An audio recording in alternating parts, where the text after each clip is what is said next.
Better get me some alpacas. This land holds nothing but promise for adventurers from all walks of life. Wouldn't you agree?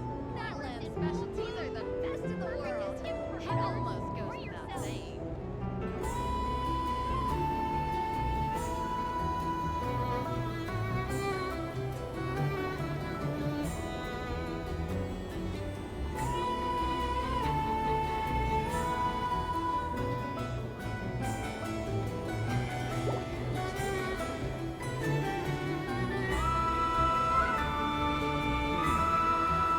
This land holds nothing but promise for adventurers from all walks of life.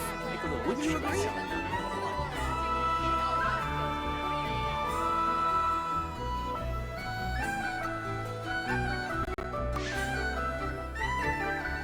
People ought not be so frightened of ghosts.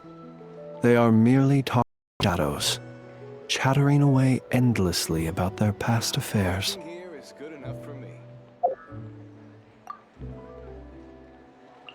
This land holds nothing but promise for adventurers from all walks of life.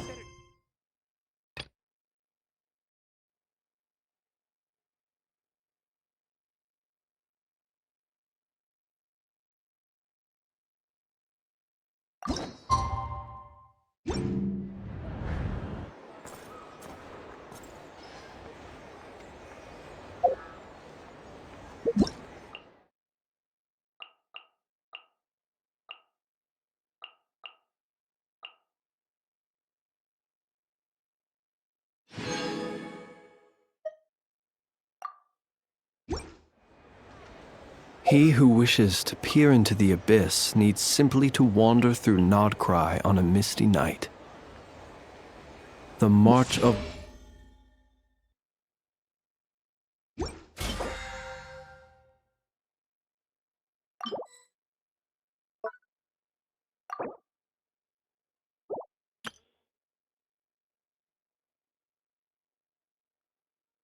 wild hunt will be sure to drag him into the darkness.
Ought not be so frightened of ghosts.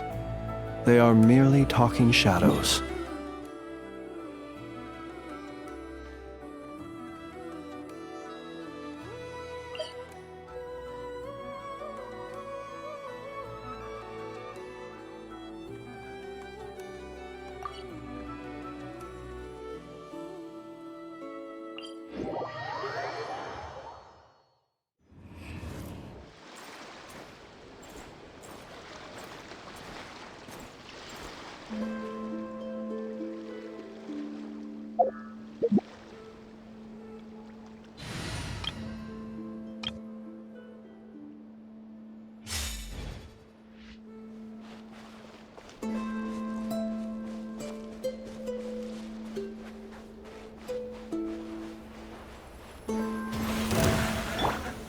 Stabilize! Illusion shattered! Strike a pump! Try and stop me!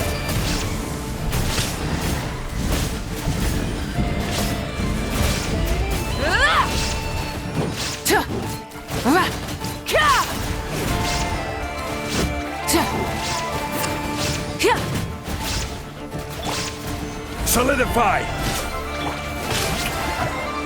Let the world come alive! Shine down!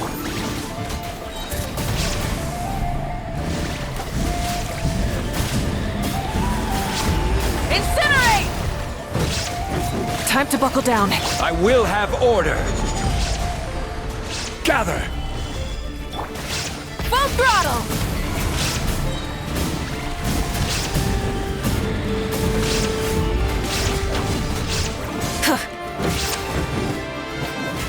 Shower me with time to shine!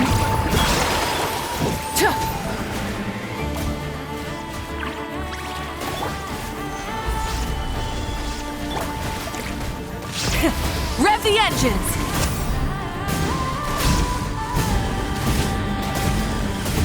Incinerate!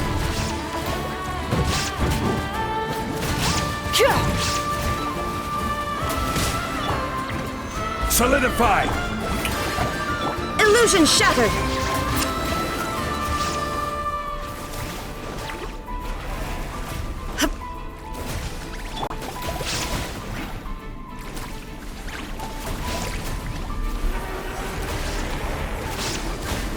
This is order! Gather! Burn it down!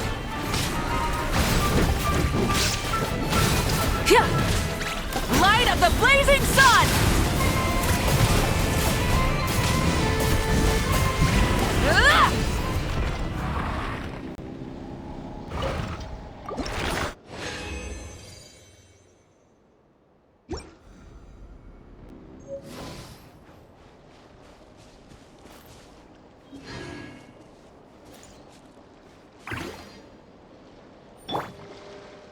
Ah! May I...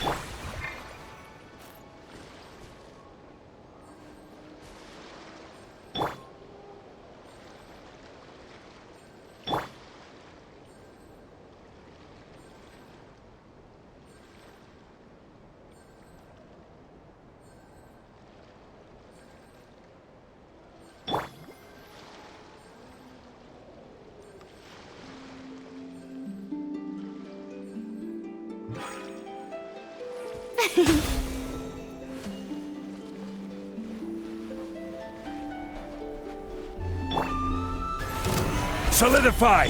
Shine down! Yoo-hoo! Let my name echo in...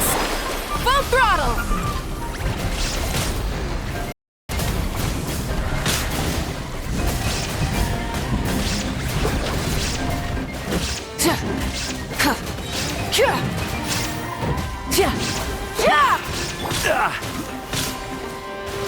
Stabilize!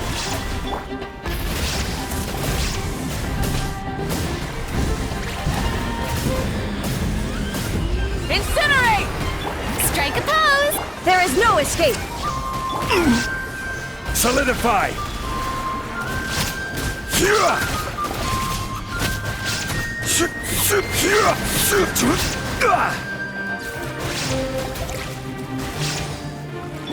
Breath from the sky!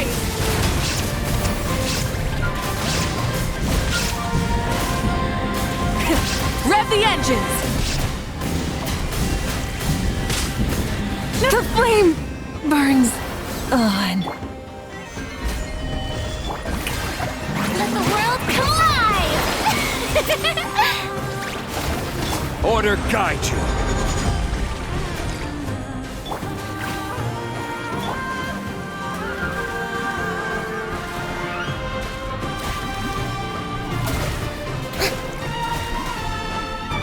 Yoo-hoo! Stabilize! Try and stop me!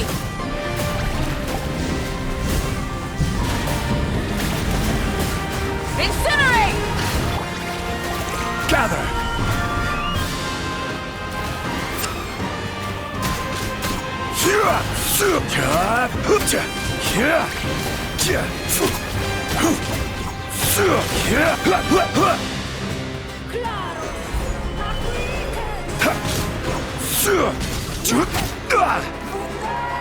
Illusion shattered! Rev the engines!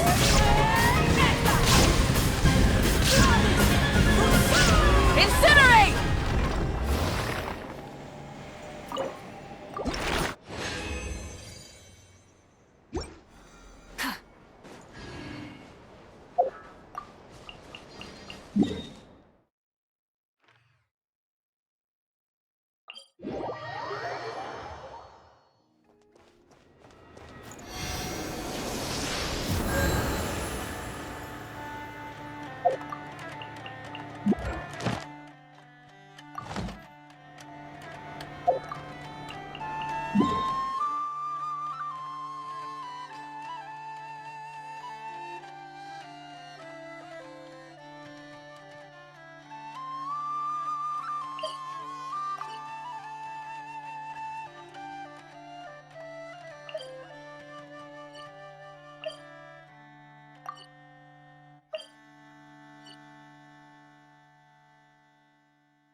Can't hide the truth.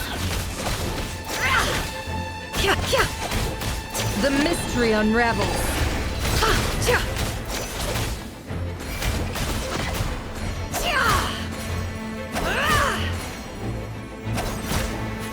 It all adds up. Time to come clean.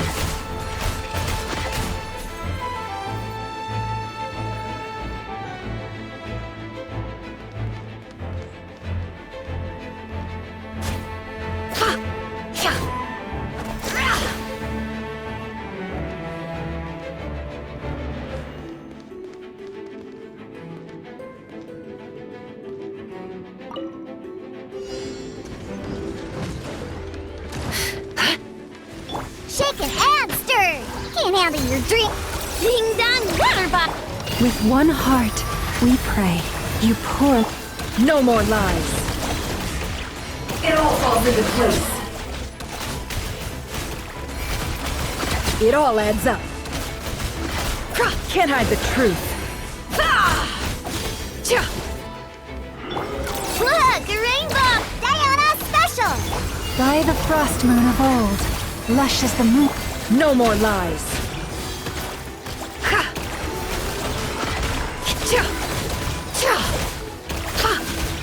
Seek within.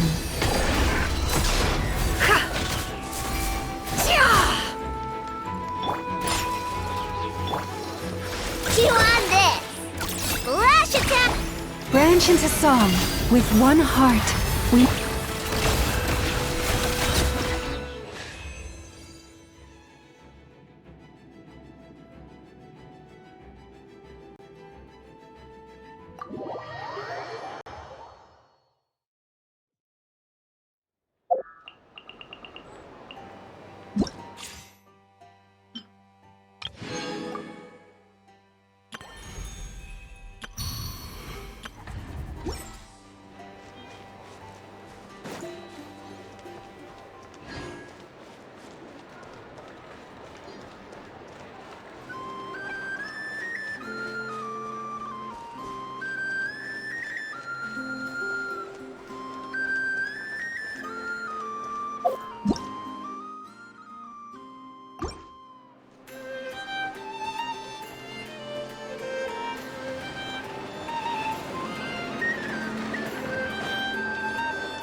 Perfect lighting for a photo. Come on, strike a pose. Don't forget to smile.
The new investments should be...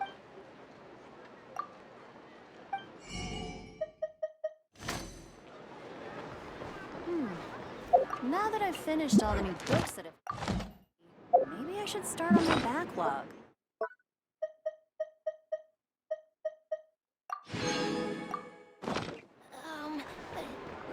Newspapers, anyone?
This opportunity is quite hard to come by. Well then, amuse me. Surrender is a valid option. I promise I'll be gentle.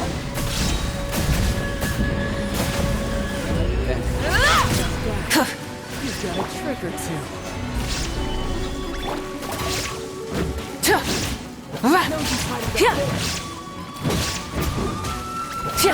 Is her luck run out?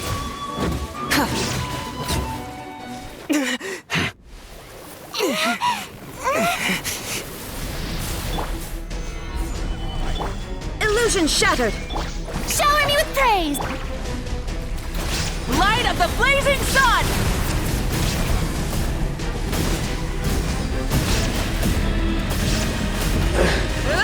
Some you win, and some you lose.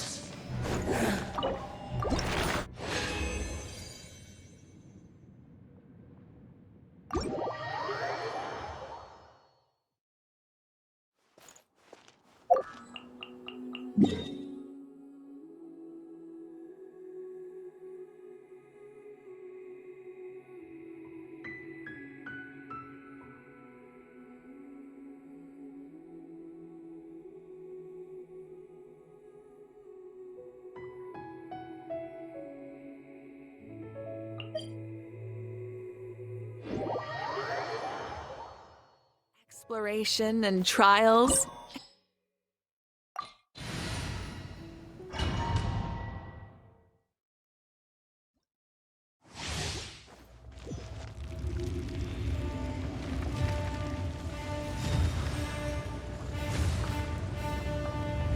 It is time, Morax.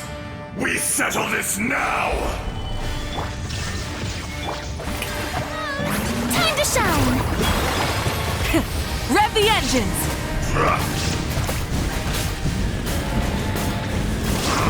Incinerate!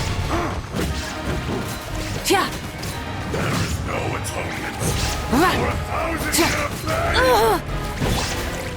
Gather!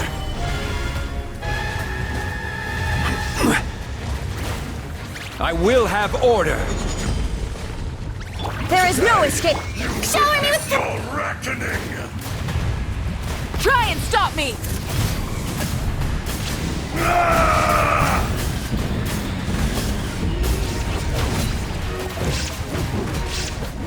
The enraged Stabilize! will not absolve Illusion you. shattered! Full throttle! Let my name echo in song!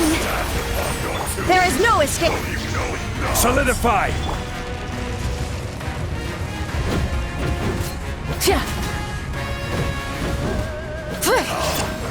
Experience an eon of suffering. Illusion shattered! Wrath from the skies! Time to buckle down.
Gather!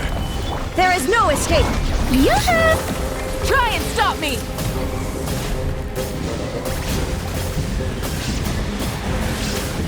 Incinerate!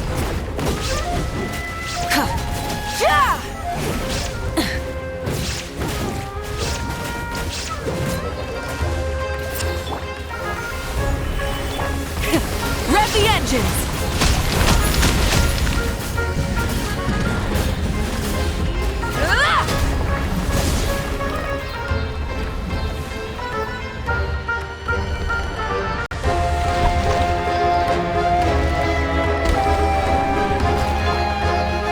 Solidify! Shower me with...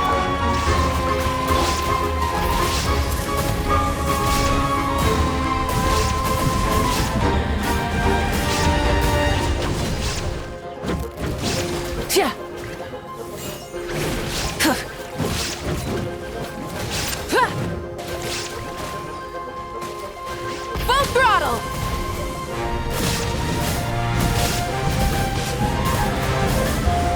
Incinerate! Shine down! Stabilize! Try and stop me!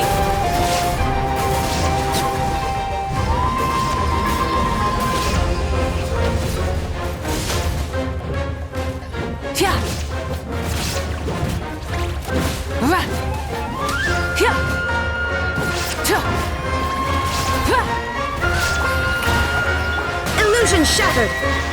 Full throttle!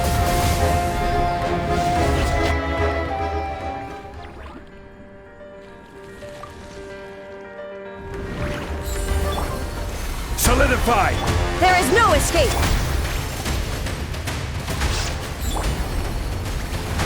Light it up! Strike a pose! Let the world come alive!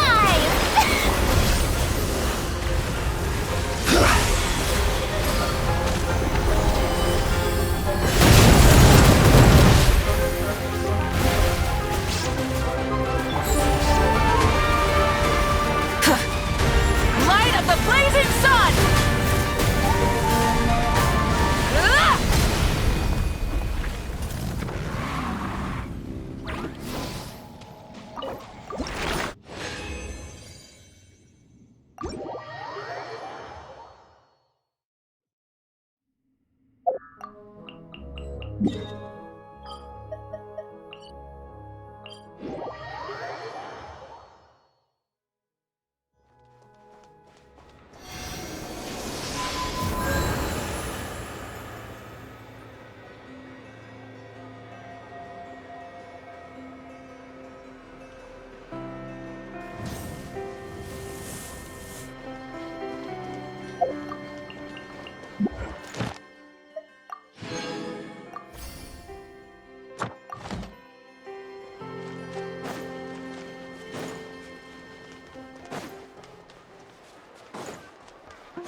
Ad Ash. Thank you for completing.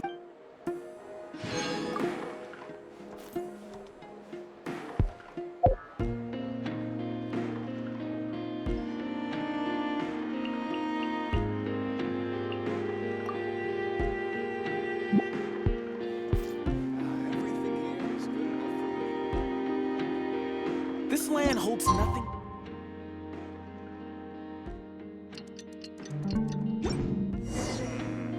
I better get me some alpacas.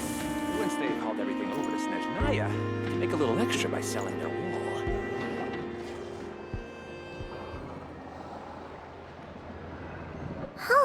It's been a few days since we said bye to the others in Nasha Town. Still no news about Rerir, though. Where could he have slunk off to? If only he was gone for good. But with all the trouble he stirred up before, there's no way we've seen the last of him. Hello! You must be the traveler in Paimon? Mr. Flynn has been looking for you. Unfortunately, there's been a serious wild hunt attack over at the quarry. He thinks it's time to regroup and figure out a plan. The wild hunt? Oh, uh-oh. We better get over there, right away! Come on, let's go!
I can barely sense any Kuvaki at all. This whole area feels like a soulless husk. Looks like his appetite truly is insatiable. As if the power of that energy cannon wasn't enough. He's not seriously still getting stronger? What's his endgame here? Everyone's here already. Hey, we made it. So, what's going on? We've all been on high alert since we split up a few days back, expecting Rerir to strike again. But it's like he just vanished into thin air. No one has seen him nor found any trace of his presence. That is, until this morning, when a ratnik found signs of wild hunt activity while out here on patrol.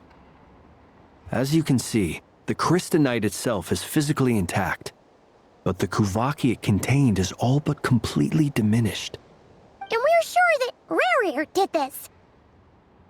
Who else? He's the only one who could pull off a stunt like this. Kuvaki loss has reached critical levels. Rerir of Solnari set to maximum threat level. Warning, unless de-escalation measures are taken soon, he will pose a threat beyond our ability to contain. The consequences could be catastrophic. Traveler, do you remember when we encountered Rerir just after regaining his body? There wasn't a shred of sanity left. Nothing but madness and rage. Yeah, didn't he shout out a bunch of names? Then he started raving about how nothing in this world mattered to him. Oh, Paimon gets chills just thinking about it. Oh, but the thought that he's still out there, lurking somewhere in Nod-Krai, waiting for his chance to strike? Oh, even chillier. Last time we fought, we were already at a disadvantage. If he has such overwhelming strength, why would he suddenly go into hiding? Yeah, if I were him and I wanted more Kuvaki, I'd just take it by force. No point staying in the shadows. Unless something went wrong. His whole resurrection thing didn't exactly go smoothly. The other thing is, how does someone who's completely lost their mind still have the wherewithal to cover their tracks so perfectly? Beats me. According to certain medical studies, insanity does not always entail a complete loss of rationality. It may be that he is simply living in a world of his own. That actually sounds about right. He was ranting away to himself the whole time, like he had zero interest in talking to us. There are many unanswered questions here. He could be right under our noses, and we'd still be in the dark. Besides his name and title, we know little about him. Certainly nothing about his past, or what he might be hoping to achieve. Exactly. And we wouldn't even know where to begin looking. Even Boss hadn't heard of the Rerir of Solnari before all this. I'd be willing to bet that even if we gathered together every scrap of intel in Nod-Krai, we still wouldn't find more than, like, 3 useful facts about him. So, if we do nothing, he'll just keep getting stronger. But if we want to investigate him, we have no idea where to look. Last time we had Marionette and her big robo-buddy to help us, and we still barely held our ground. If we had to face him alone... Oh, Paimon's head hurts just thinking about it. What are we supposed to do against a threat this big? Well, I do have a little hunch about his next move. Given that he attacked the quarry, I'd say it's likely he'll target other places rich in Kuvaki. Somewhere like the Eye of Krati, or the Pillar of Embla. One thing's for sure. If we just sit back and let him keep absorbing Kuvaki, we really won't stand a chance against him. A perfectly reasonable hypothesis. However, it is worth noting that these 2 locations are quite far apart. To investigate them both, we'll need to split up. I agree, we should split up. Right now, Rerir's goal seems to be gathering Kuvaki, not fighting us directly. Once we're done, let's regroup on Hisi Island. Wait, why Hisi Island? If I recall correctly, your largest goddess statue was carved from Kuvaki-rich ore, was it not? That's right. Yes, it could well be a potential target of his.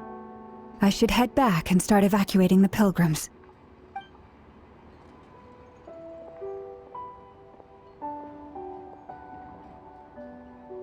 Splitting up's always gonna be risky. But I guess we don't have much choice, right? We're in a race against time here. And if we do run into Rerir, what then? That's when you follow the 3rd rule of treasure hunting. Run like the wind.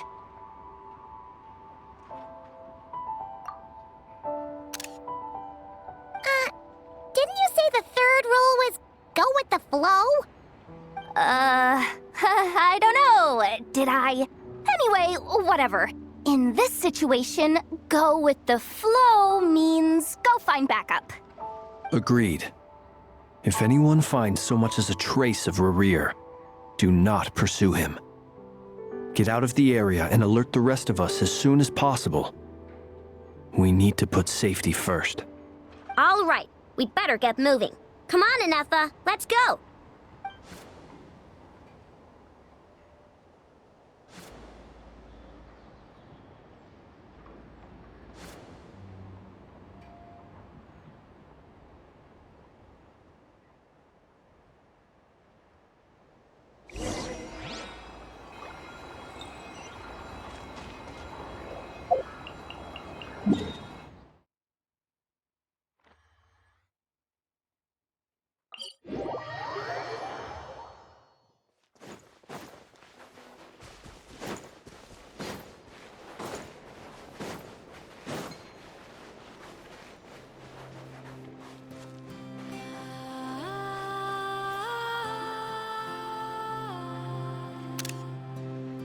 Any leads? Nope. Diddly squat. No clues to where he might be hiding. It's like he's a ghost. It feels like we're sitting on a powder keg that could go off at any second. Oh, I hate this feeling. I'd rather face him head on than be left hanging like this. So, you guys didn't find anything either? Not loving the word either. How about you, Flint's? I questioned a few Ratniki and eventually narrowed my investigation down to one suspicious individual. But by the time I got to his place, he was already gone. Almost as if he knew someone was on to him. Either that, or he's just extremely cautious and doesn't stay in one place for long. He's been biding his time for a while now. The question is, where or what is his next target? No idea. Since regaining his body, he seems to have lost all interest in the fragment in my possession. If he did still want it, he's had plenty of chances to take it. All we can do now is hope that Aino and Anefa turn up some leads. Darn it, Rerir! If you've got the guts, come face... Wait, he's actually here? I didn't mean it, I swear! No, it's coming from... Silver Moon Hall! The Lady Kutar might be in danger! Let's get over there, quick!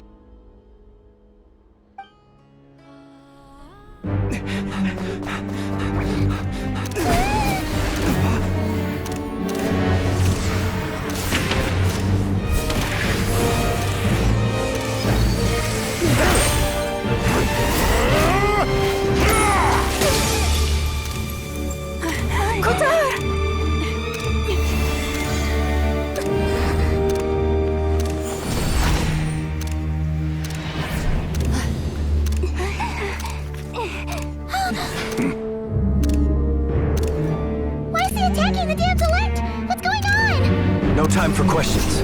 Stop him!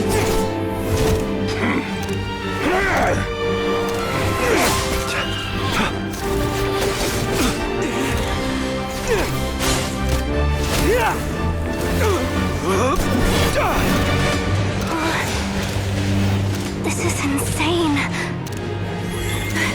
Yehoda, get Kutar out of here! On it.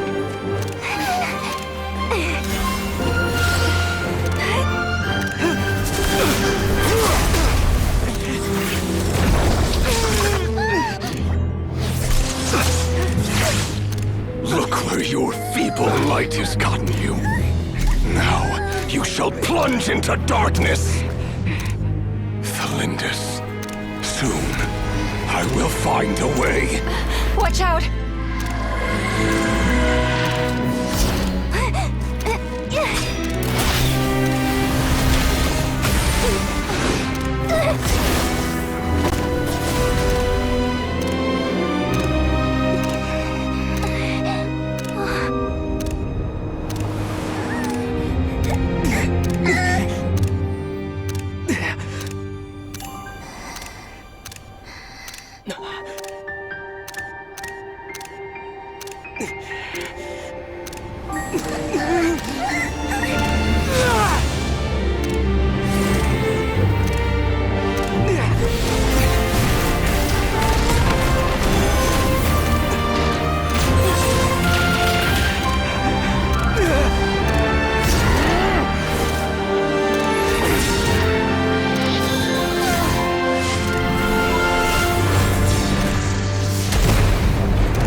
Made it out of there alive!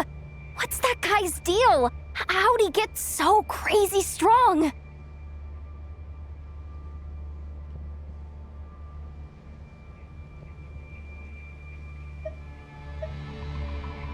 He's a threat to this entire nation. I doubt his strength could even be measured by conventional standards. I have a question. When me and Anefa showed up, we saw him chasing after this lady like he wanted her dead. What was that all about? We weren't there for the whole thing either. They were already duking it out by the time we arrived. Yeah, we didn't see how it all started. It all escalated so quickly, we had no choice but to step in. Kutar, can you shed any light on the situation? Kutar. Cross-checking database. I see. So you're the one that the Frost Moon Scions refer to as the Moon Goddess? Wait, she's the moon goddess? Oh, no wonder she looks just like all those statues. There are many reasons why people might worship the moon, and just as many why they might despise it. I've never met that person before, but there was no mistaking his deep-seated hostility towards me. Why he holds me in such contempt, I cannot say. But since he hunts the power of the moon, it's no surprise that I am a target. Kutar. There are many potential motives. For instance, you help the traveler escape his grasp. This could be his way of taking revenge. It is also possible that he covets the Kuvaki inside you and seeks to take it for his own. The list goes on. But right now, devising a counter-strategy should be our #1 priority. The likelihood of this location being discovered is close to 100%. A counter-strategy? But we don't stand a chance against an enemy like this. Surely our only option is to run. He's not gonna chase us to the end of the world, right? So as long as we can sneak out of Nod-Krai undetected... No, I can't say that. Come on, Yehoda, this is serious stuff. You can't suggest we all just chicken out. Running is our only option. Huh? You seem surprised, but what other choice do we have? We are facing an enemy we cannot possibly defeat in battle. Well, I mean, yeah, but still. It's not too late. I can distract him, so you'll have plenty of time to make your escape. Wait, what? You're gonna act as bait? Doesn't that make sense? I'm the one he's after. There's no need for you to risk your necks on my behalf. A coyote doesn't stop for bypassers while it's howling at the moon. What is it, Lama? The Frost Moon Scions have already grown accustomed to life without their goddess.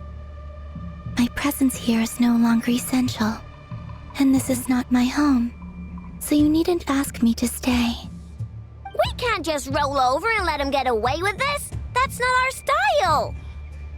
Yeah, we can't just call it quits after everything we've been through together.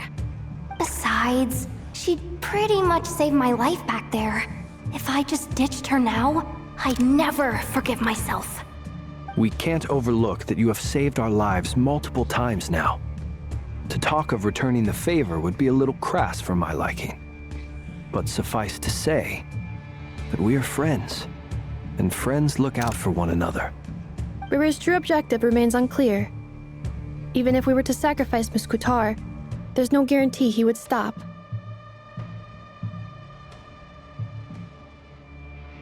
But... Kutar, I know why you left the Frost Moon Scions so long ago. It was because people started treating prayer as a form of trade. They would make self-centered wishes, force you to accept meaningless offerings in return, and then expect you to perform miracles for them, as if that were their entitlement. If it were me, I might have walked away too. But I believe that time can change everything, and that sometimes it takes losing something precious to appreciate its true worth. After much reflection, I've realized that this was never about whether the Frost Moon Scions need you. Any relationship based on need is purely transactional. What I truly hope is that you'll choose to stay, not out of obligation, but as part of our family. You were born here, and now you've returned. Who knows? Perhaps it was the moonlight that guided you home. Thank you, Lama. My power is on the wane. I'm afraid I will be of little use to you now. Very well then. I'll do as you say. Both times you saved us, we were transported across great distances in an instant. Is that one of your powers as the moon goddess? It is, but I find it very draining. I barely managed to pull it off just now, and it will be some time before I'm strong enough to do so again. Rejected by the world, my power is dwindling. Like a lake, cut off from its source, slowly shrinking away. Now, it has almost run dry. What do you mean, rejected by the world? The 3 moons belonged to the ancient bygone era in which they came into being. From the moment I was born, the world itself has been steadily sapping away at my strength.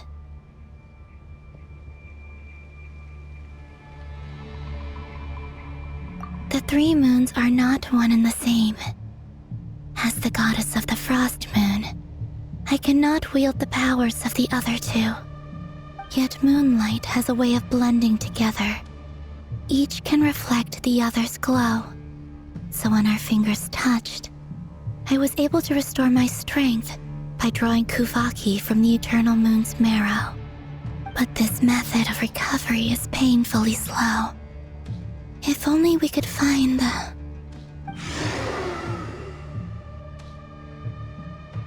It's the Wild Hunt! Even faster than we expected. We'll have to finish this conversation later. See how those Wild Hunt creatures are running away from us. They're likely just a scouting party, which means Rerir won't be far behind. Then what are we waiting for? Let's get the heck out of here!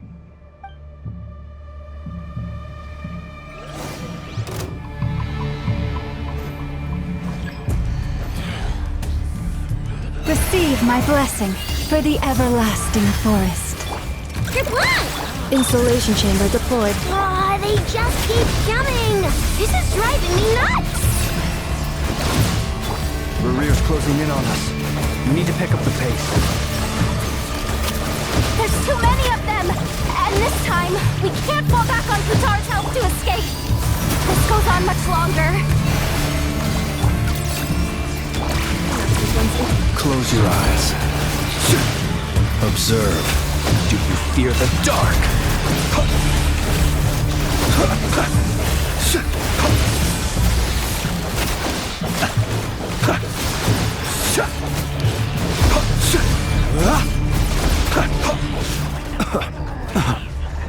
Ding-dong water bob!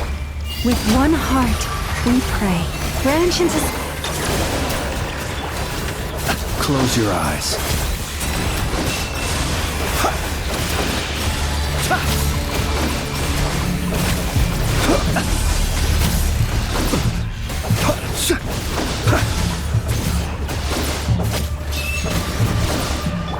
Look, a rainbow! Installation chamber deployed. Lush as the moon for the everlasting forest. Be silent. Do you fear the dark? The night cometh.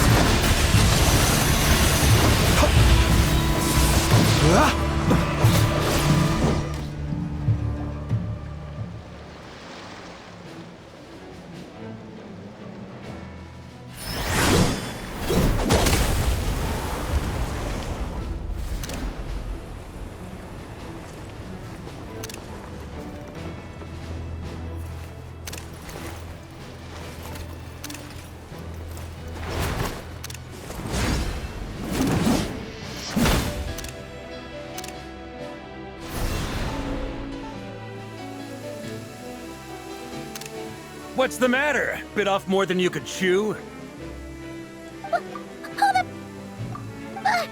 are you? Uncle Varka! You're back from Amsvartnir? Oh, you're Varka? Grand Master of the Knights of Favonius? We could save the intros for later. Right now, let's get you all out of this hellhole. Follow me. I know somewhere you'll be safe. Oh, is that where I think it is? That's the one. Come on, move! There's no time to waste.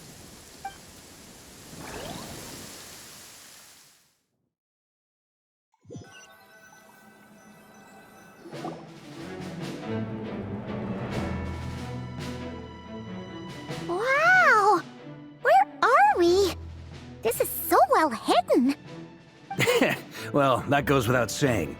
This is the Knights of Favonius' meeting place in Nod-Krai, and a contact hub for the Northern Intelligence Network. AKA, the black market of intel. No matter what faction you're with, it's the place to buy and sell information. Their headquarters are in Nod-Krai, but they've got contacts in every nation.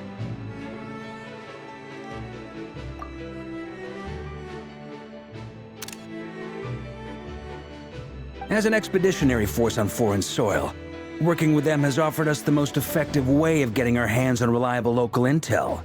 This is where we meet, so naturally, it's secure. Anyway, where were we? Folks from Nod-Krai should be pretty familiar with me by now, but I believe this is the first time we've met. Allow me to introduce myself. I am Varka, Knight of Boreas, and Grand Master of the Knights of Favonius. We've heard all about you. This meeting's been a long time coming. You look way younger than Paimon expected, but you definitely have that Grand Master vibe. Well, I'm no spring chicken. Just not showing my age yet. Definitely feeling some of that back pain today, though. Rushed back from Amsfartnir without a wink of sleep, only to get right into another fight with that freshly revived maniac. Another? You mean you fought him before? Yep. He wasn't nearly as strong back then, but he was still a formidable foe. I brought some of the knights along to give him a little surprise, but he saw us coming from a mile off. My squad took heavy injuries, and I barely made it out alive myself. We knew it might have been our last chance, so we staked everything on it. But still, it wasn't enough to stop him. I tried tracking him down afterwards, but he didn't leave a trace. Even in his unhinged mental state, he's as cautious as any trained operative. So, I decided to come find you. And as luck would have it, turned up to find you being ambushed by the Wild Hunt. The rest, you already know. Is that why he's been frantically absorbing Kuvaki these past few days? Because he sees you as a threat?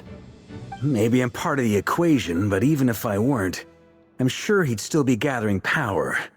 He's clearly working up towards something. Note to self, Uncle Varka's strength rating officially upgraded. Guess it's my turn to ask questions now. So, what exactly has been happening in Nod-Krai? Why is the Wild Hunt returned in humanoid form? And why is it after you? That's a long story, but I'll try to make it quick.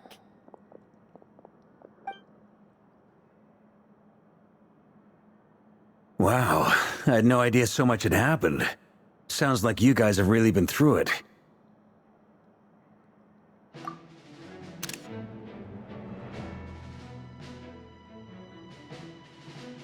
So, the Kutar is actually a Fatui Harbinger. And all this Wild Hunt activity in Nod-Krai is the work of the Rerir of Solnari, one of the 5 sinners. That's a lot to take in. Need some time to wrap my head around it all. I'm truly sorry, Mr. Varka. You stood with us against the Wild Hunt and did everything you could to stop it from escalating into a full-blown catastrophe. And then, the one time you're away, it all comes to a head and all your hard work gets undone. You've got nothing to apologize for, Miss Moonchanter. You can plan 100 steps ahead and still slip up. That's just life. No one knows what tomorrow holds. You can't predict which way the wind will blow next. And, to be perfectly honest, I can't say I'm surprised. For all the times we've defeated the Wild Hunt in the past, we've never been able to completely wipe it out. Turns out, we were just delaying the inevitable. But now that a new variable has come into play, fate may well take a different course. A new variable? You mean us? Who else? And in a strange way, I think his resurgence might not be an entirely bad thing. The Wild Hunt is like an unrelenting force of nature, but Rerir is an individual with an agenda. He's gotta have a weak spot somewhere. That said, while I was explaining everything just now, some of the points that Mr. Flint's added caught my attention. You mean about our mystery ally? That's right. From what you've said, not only did they lead you straight to some key files, they also shielded Hisi Island from a lethal Kuvaki blast. I don't know who or what could pull something like that off. Heck, even Miss Columbina doesn't have a clue. I hadn't heard the story about those files. Would you mind repeating their titles for me?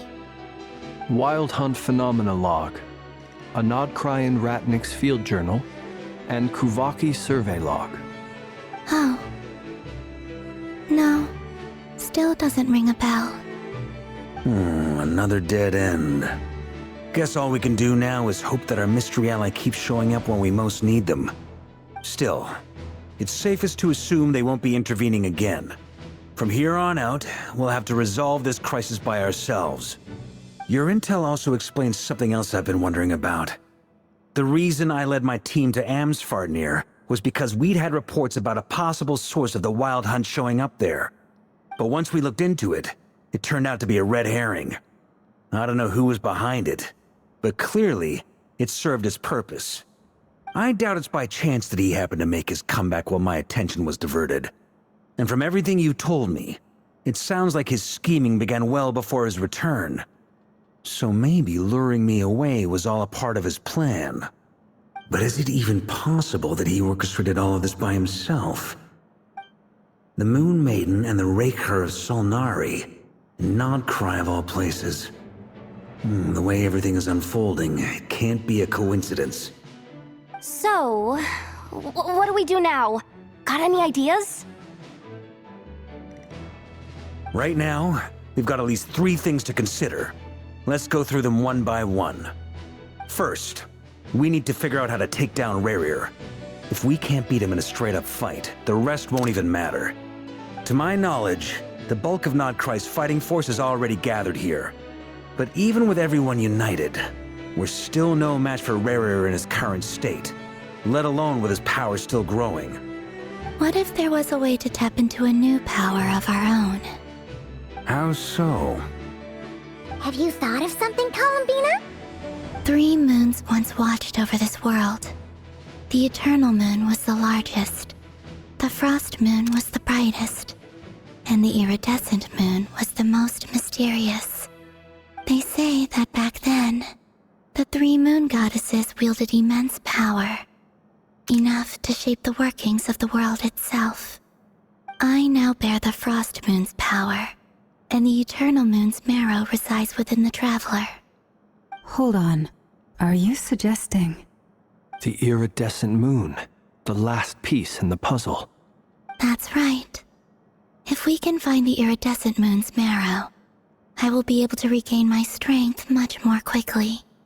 The 3 moons are said to stir the tides and illuminate all things. Perhaps they hold further secrets beyond our understanding. According to my analysis, the solution is feasible. However, it is subject to one major condition. How do we locate the Iridescent Moon's marrow? I know a way, but we will need to visit the Fatui's Experimental Design Bureau. The Experimental Design Bureau? Are you saying we need to involve Marionette? Yes. I must speak with Sandrone. It's a long way from here to the Experimental Design Bureau. There's a high chance you'll be spotted. You shouldn't go alone.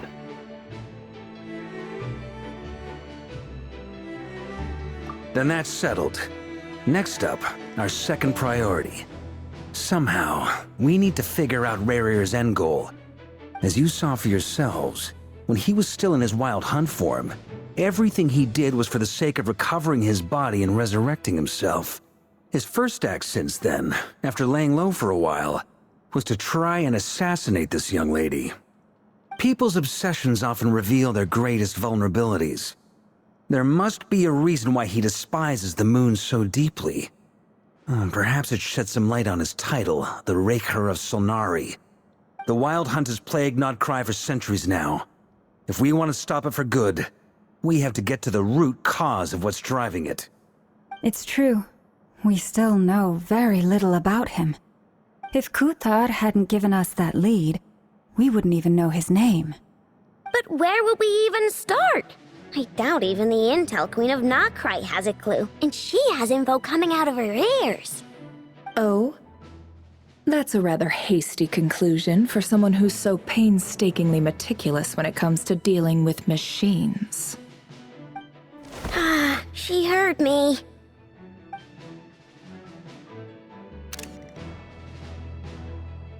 Boss! What are you doing here? I'm now asking myself the same question.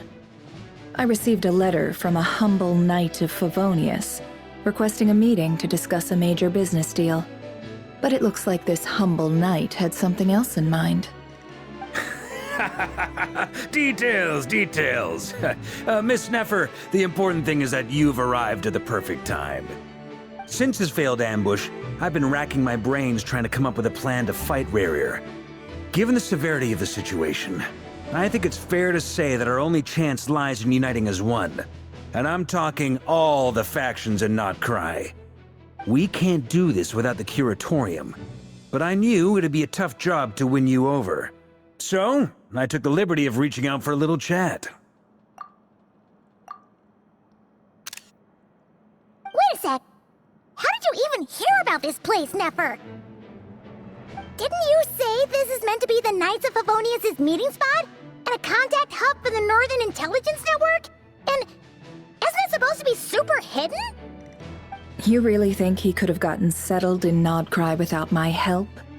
Besides, I'm the one running this gig. Of course I know where the meeting place is. Allow me to introduce the current head of the Northern Intelligence Network. If it's intel you're after, she's your woman. Pretty much seen and heard it all. Please spare me the flattery. Let's cut to the chase. Seems like you've run into some trouble, huh?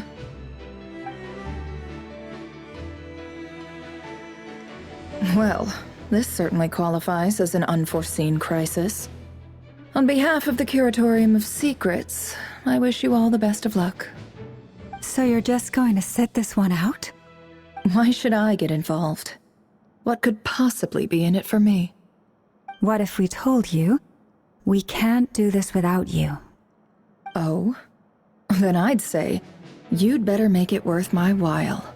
I don't work for free. I can't put a price on something like this. It's just not in my nature. But then again, you and I have always been polar opposites in this regard. So I can't exactly say I didn't see this coming.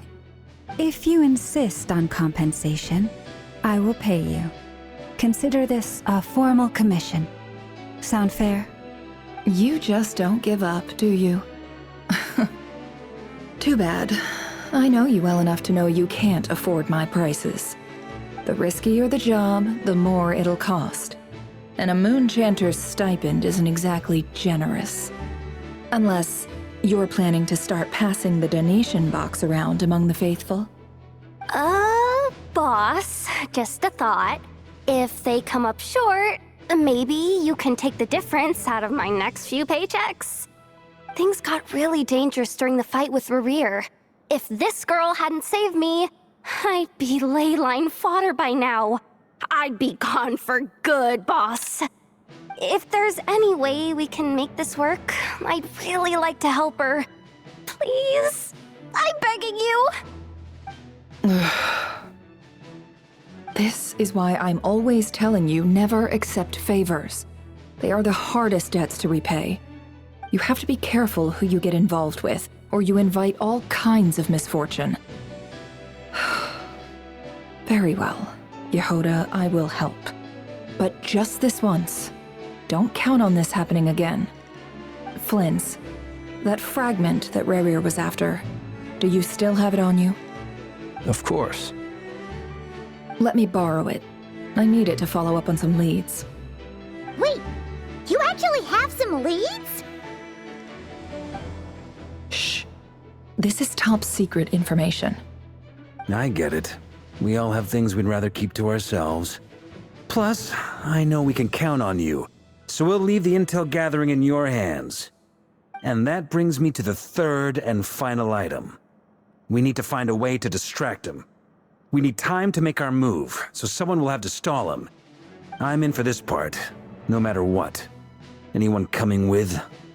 Count me in too. Come off it, you two. Quit playing heroes. I'm way ahead of you here. Nefa did a scan of the Moon Goddess's Kuvaki signature, and we're gonna use it to make some decoys over at the Krumkake craft shop. Anyone who's in, follow me. Once they're ready, we'll deploy the decoys across Nod-Krai. So as long as the rest of you keep moving, he won't catch on to your scent and won't be able to track you down. I like it. Genius idea. No biggie. All right then, we'll split into 3 teams. Once your team has finished their mission, return here and wait for the others. Dismissed!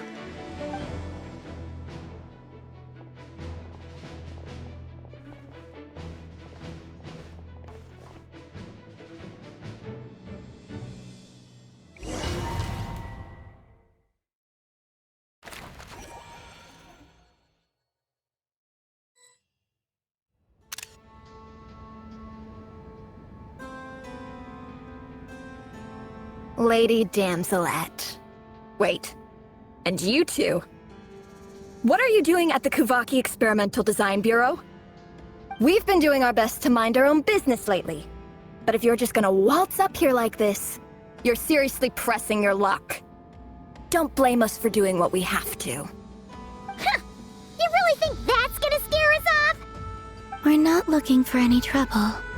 I just want to see Sandrone. Do I need to remind you that you're still a wanted fugitive for deserting us? Out of consideration for our former ties and the crisis we're all up against, we'll let you leave in one piece.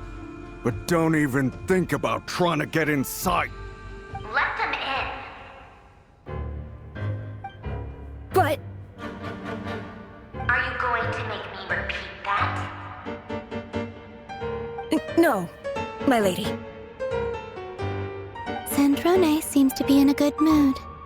Must be maintenance day.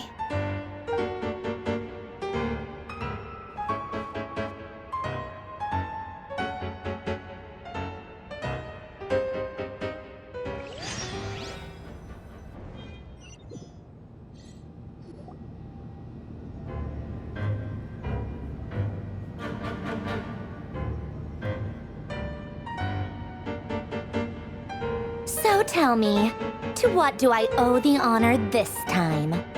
Actually, before you answer that, just so we're clear, we're not colleagues anymore, Columbina. I don't owe you anything.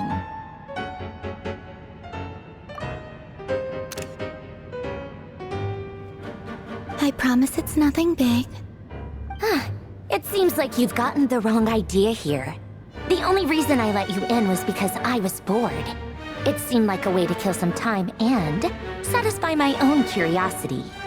Whatever miscalculations I may or may not have made in the past, I haven't lost the plot enough to even consider sticking my neck out for your sakes. I'd like to speak with Arlecchino. What? Huh? You mean the knave? I'd like to speak with Arlecchino. Is she in Nod-Krai? No, she's not. Once the work on this facility was completed, she went back with the Rooster and Regrator. The only ones in Nod-Krai are me and... What is it you need to speak to her about anyway? Rerir is hunting me. If I'm going to face him, I must first retrieve the lost moon.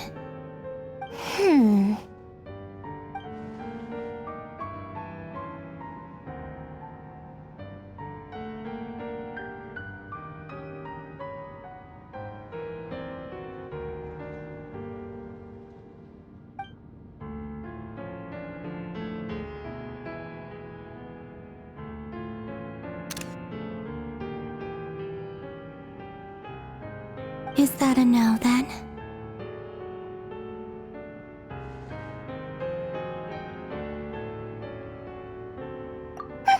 As if I need reminding. I was this close to settling things with him before someone decided to whisk me away to their weird little garden. Have you held any tea parties lately? Tea parties? Yeah, obviously. You don't seriously think we'd pack it all in just because you aren't here.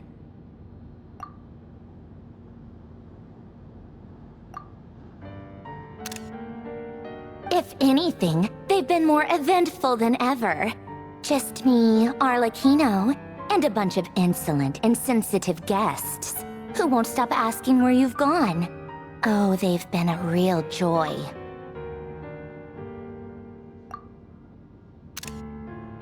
I bet you served them the worst tea you have. Just like you used to do to me when I upset you. Who cares about how good the tea is when there's no one around to drink it? I keep losing people.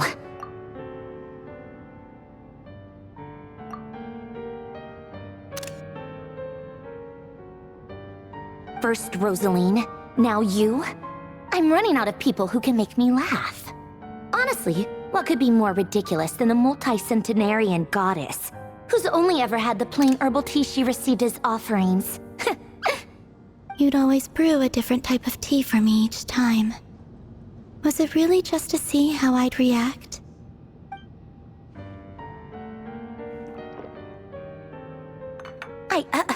Well, duh. Why else? Watching you squirm was practically my only form of entertainment.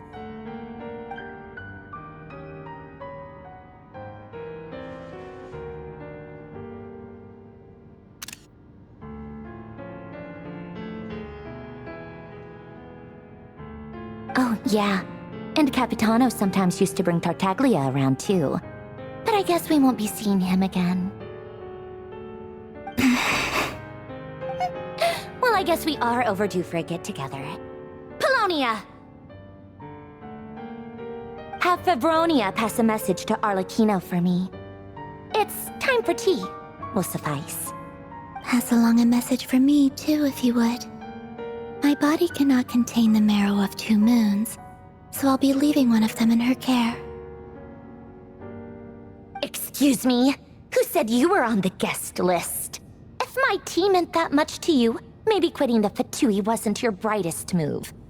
Back when you were under the Tsaritsa's protection, no one would have dared come at you so openly.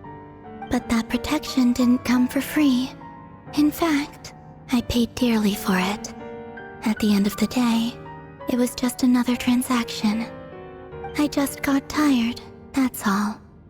I never wanted any part in their grand ambitions, and I've had enough of being treated like a bottomless supply of power. It brings back memories from the old days, when I was still worshipped as the moon goddess. Centuries on, it may be a different group of people, but I see the same greed in their eyes. I figured you'd leave eventually. You didn't have as much of a reason to stay as I do. The Tsaritsa gave you shelter and protection, but that was it. Nothing more, nothing less. Meanwhile, the Fatui demanded everything from you in return, until it was more than you could bear. I get why you left. And frankly, I have no interest in dragging you back just because the higher-ups told me to. But if you keep hanging around with this riffraff, the next time we cross paths, we might be enemies for real.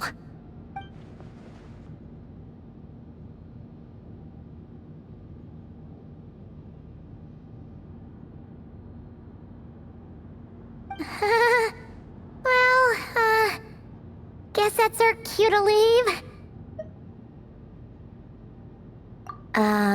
That might be your plan.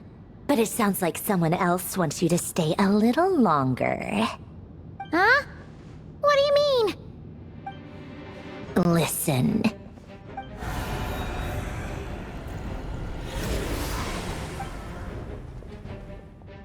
My My lady, it's the Wild Hunt. A horde of monsters is headed straight for the facility. Ugh, another uninvited guest trying to crash my tea party. Clear the area. I'll handle this. Wait, what? You want us to leave you here by yourself? Huh, you'll be lucky to make it out of this alive. You really think you can afford to worry about me? Go on, get out of here. You may have stopped Polonia from crushing him last time, but I've made sure that won't happen again. The entire Experimental Design Bureau is rigged for war. Stay and watch if you want, but it'll be at your own risk. You're not flagged as friendlies in a weapons system. Don't tell me what to do! Look, if you're leaving, make it quick. Or you'll just get in my way. There's a secret passage on the second floor. It'll take you right to the plains out back. Stare all you want, Columbina. You're not getting another invitation to my tea party. I know. But thank you anyway, Sandrone. This is exactly why you shouldn't hang around with those people. All their melodrama and sentimental nonsense is rubbing off on you.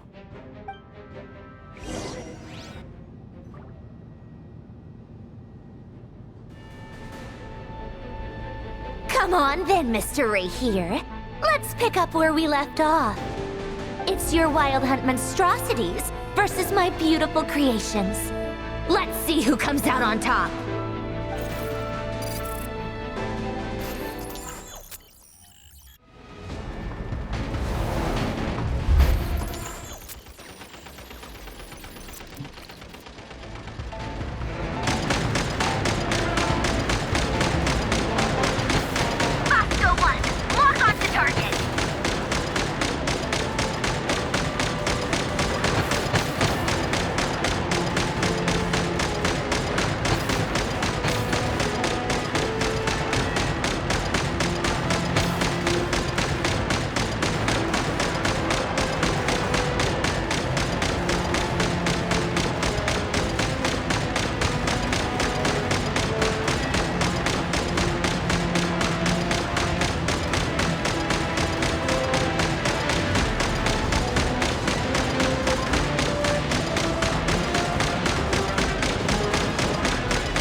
Polonia, get him!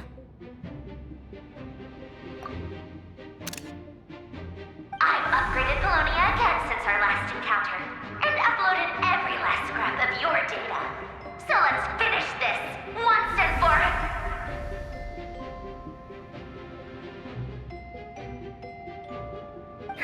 She's not here.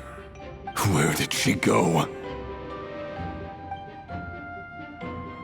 Hey! Over here, you big... Curse it. Moon. Go. Keep searching. She cannot have gotten far.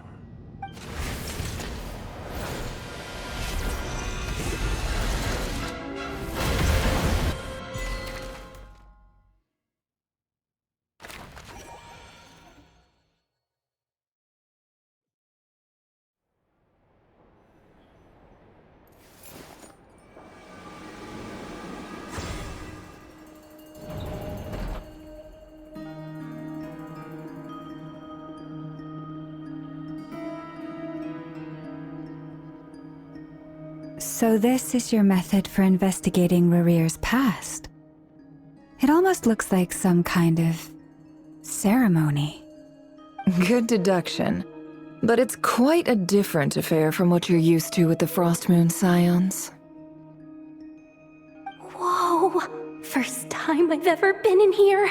Boss always said it was off limits, so I pictured some kind of creepy dungeon. But it's actually kinda nice.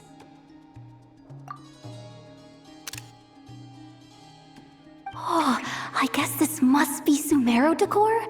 That's where Boss is from. And that nice shopkeeper who sold me my treasure compass. I'm not sure exactly what you've got planned, but it looks like you're all set. When do we begin? Whenever we wish. But for some reason, I've got a feeling this isn't going to end well. I've never faced Rerir myself, but from what you've told me, his power is beyond anything I could imagine. I, on the other hand, am just an ordinary businesswoman.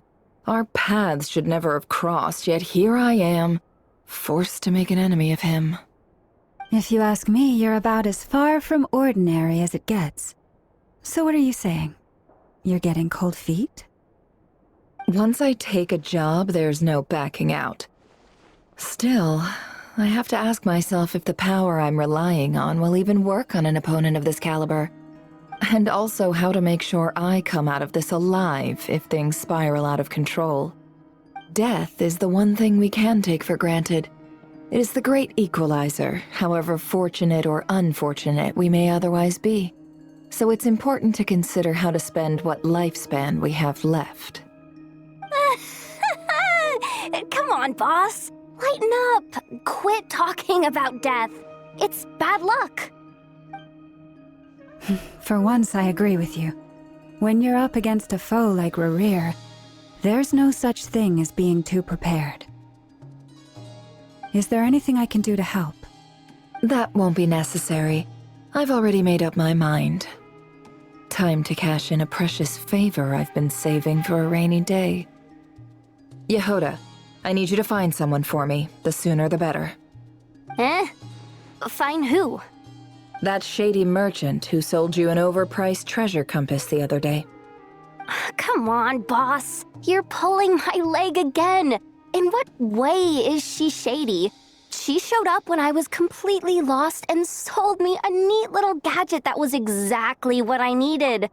Trust me, she's a good person.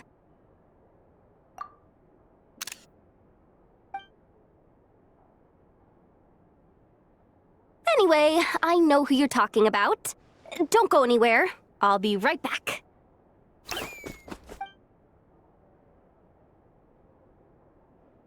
Quit dragging me. I genuinely can't run any further.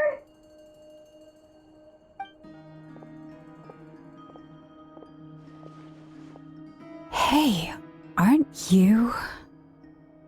What is it? What's the big rush? You dragged me out of a dream where I was literally swimming in Mora. I'm charging double my usual attendance fee. See, look how easygoing she is. After that rude awakening, she could have completely snapped at us. But instead, she kept it together and just asked for an extra fee. Dori Sangama Bay?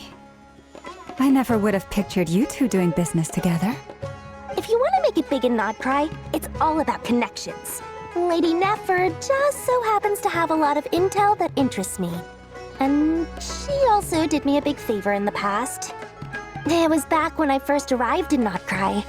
My trusty assistant, the genie in my lamp, had an adverse reaction to the Kuvaki and fainted. And wouldn't you know it, that's when I suddenly find myself in a life-or-death situation. Good thing my compatriot was there to swoop in and save the day. I've been giving her a 30% discount off all of my goods ever since. Now, so that no one here feels left out, I'm willing to extend a 20% discount to fellow friends of Boss Nefer.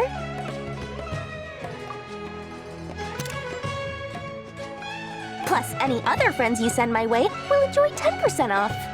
What can I say? The great Lord Sangama Bay is nothing if not generous. So, let me guess. You've run into some trouble? I've got everything you could possibly need. And the more you buy, the more you'll save. You guessed correctly. What have you got in the way of survival gear? The one type of gear I've never been short on. What are you looking for? A jetpack fresh from the Academia's labs? An ancient suit of armor dredged up from the bottom of the sea?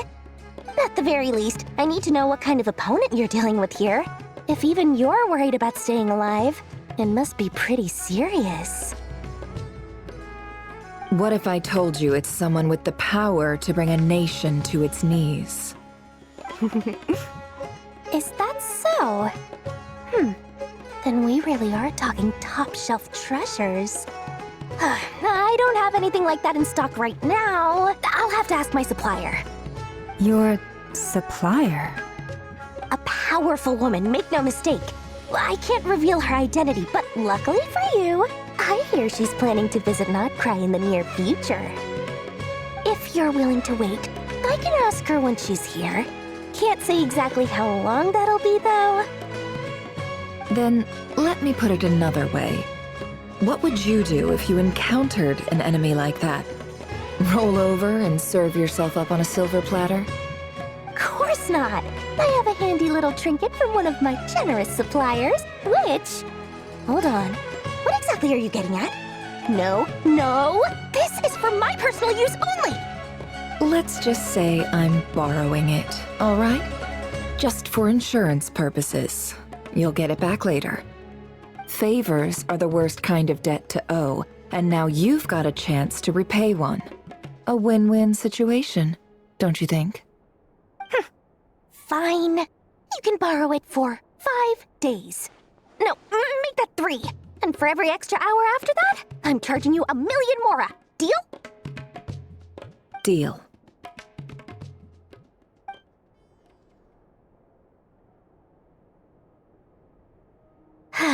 What a way to start the day.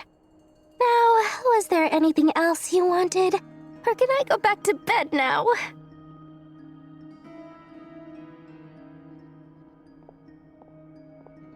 That will be all. Take care now. Don't trip up on your way back, friend. See you later! You're my favorite shopkeeper.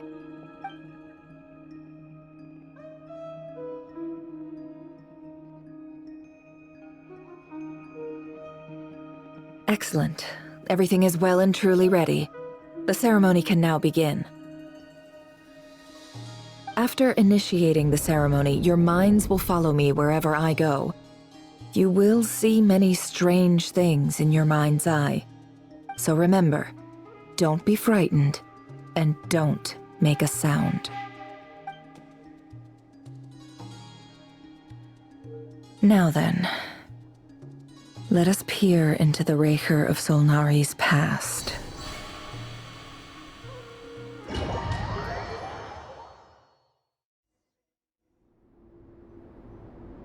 I made it. I don't recognize this style of architecture.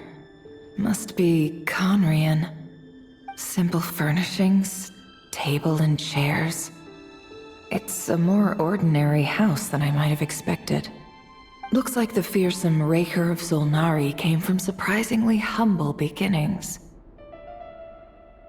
Unless this passed for luxury in Conria. Unlikely. It was said to be a very prosperous nation in its heyday. Anyway, I'll keep exploring.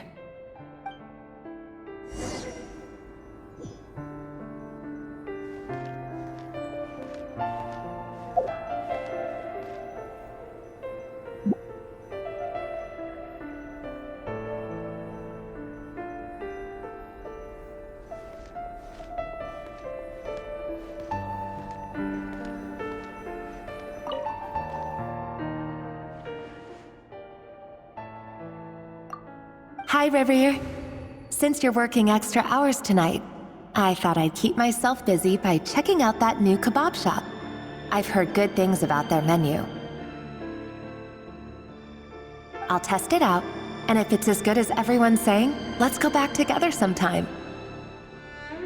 P.S. New stash from the Universitas Magistrorum. I brought some goodies home.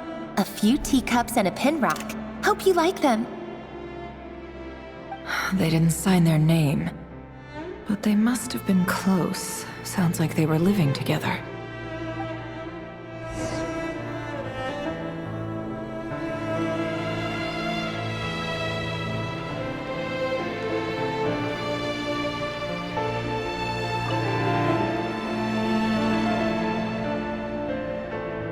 I went over to Joseph's for drinks today. They have a fine collection, but I went alone. Thelindis was tied up with something and couldn't make it. Joseph asked why I came alone, but I didn't really have an answer. He then went on to ask about other things. If you ask me, someone who asks that many personal questions is too nosy for their own good. But if he invites me again, chances are I'd still go. Thelindis. That's the same name Rerir mentioned. Crane imports keep falling. If things don't pick up, we'll soon be back to meat and mushrooms only. Honestly, I'm not a huge fan of that new type of mushroom everyone's been into lately. Didn't it start out as a lab-grown variety? I heard it's even mildly corrosive. Seriously, why would you even eat something like that? I don't care if it's an impressive feat of alchemy. That just isn't the kind of thing I like to eat. Grain has to be imported, and they're eating a diet of mostly meat and mushrooms. Could it be because Conria is underground, so it doesn't get much sunlight? That would explain why they use so much stone in their buildings. They even use alchemically modified strains for food. Seems like the people of Conria don't have many options when it comes to dining. I've just about saved up enough now. Time to buy it and keep it somewhere safe. Making a big purchase. I wonder what it is.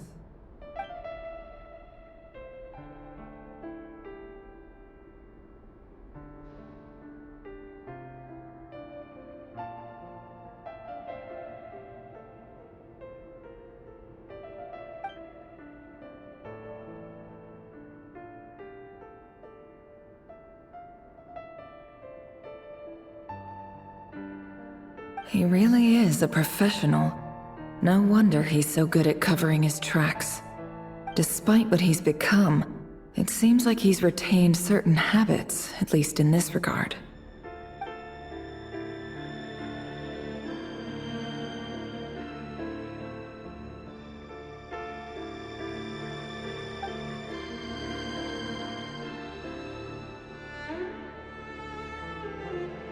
Did Rerir rip it out himself?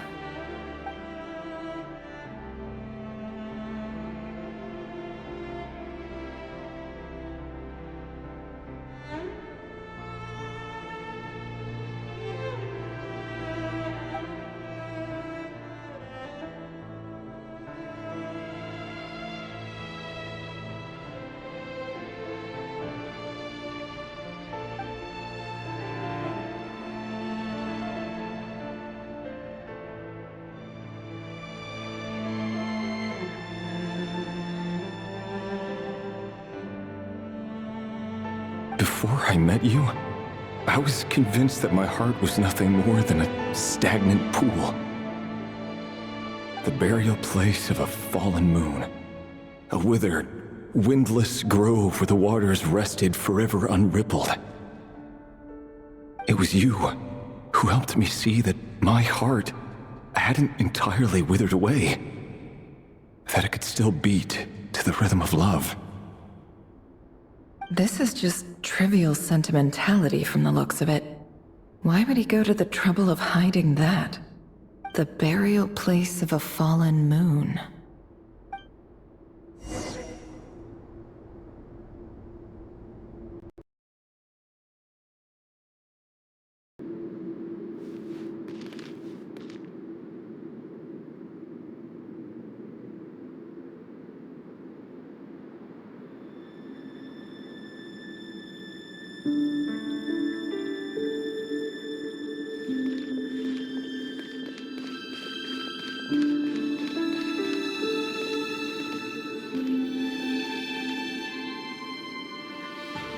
Rerir! Over here! Dane! Oh, and, Vedaflin here? What a surprise to see you here, sir. Hello there, Rerir. You need not address me so formally outside of court. He doesn't get that much free time, so I invited him over for a drink. Even the court prophet deserves a break every now and then, right? Well, I'm flattered. So, what are we discussing today? Hey, don't look at me. As far as I see it, we don't need an excuse to have a few drinks. Come on, don't give us that. Didn't you say you were about to pop the big question? How's that coming along? Who'd have thought the great Twilight Sword was an even greater gossip? I just didn't expect you to be the first one to settle down and get married, that's all. Yeah. If you told me that a few years ago, I wouldn't have believed you either. So, are you planning to come clean about your job then? I'm guessing you still haven't told her. Sure, I'll have to tell her at some point. But I'll need to pick the right time and place. To be honest, I have no idea how she'll take it. Come on, stop being such a pessimist. For all you know, she could be thrilled. I bet she'll be much more impressed by your actual job than the one she thinks you're doing now. A member of the King's Guard. Quite the cover story. Does the king himself even know? Of course he does. Anyway, enough about me. How have you been? Me? Same old, nothing much to... Huh? What's up, Fat? It's nothing.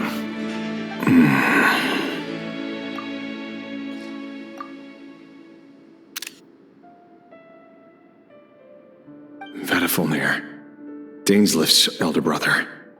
Renowned throughout the court of Conria as the Visionary, and said to possess a wisdom far beyond the reach of any ordinary man.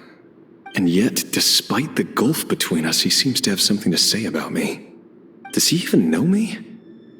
Does he see me as a friend of his brother, or just another of the Vinster King's blades? Why did he react so strongly? Was it really to do with what we were talking about? Brown, curly hair and brooding blue eyes. So this is what Rerir looked like back in the day. Perfectly normal. No different from anyone else. As frightening as this monster is in the present, there's something even more unsettling about seeing the human he used to be.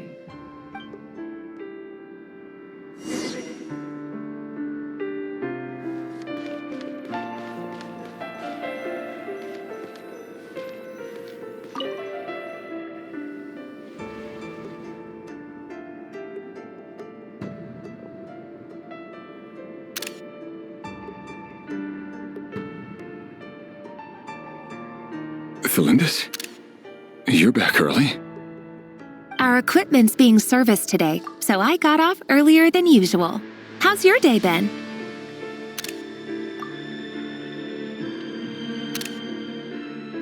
Aw, why the long face? Is something the matter? Has your boss been giving you a hard time again?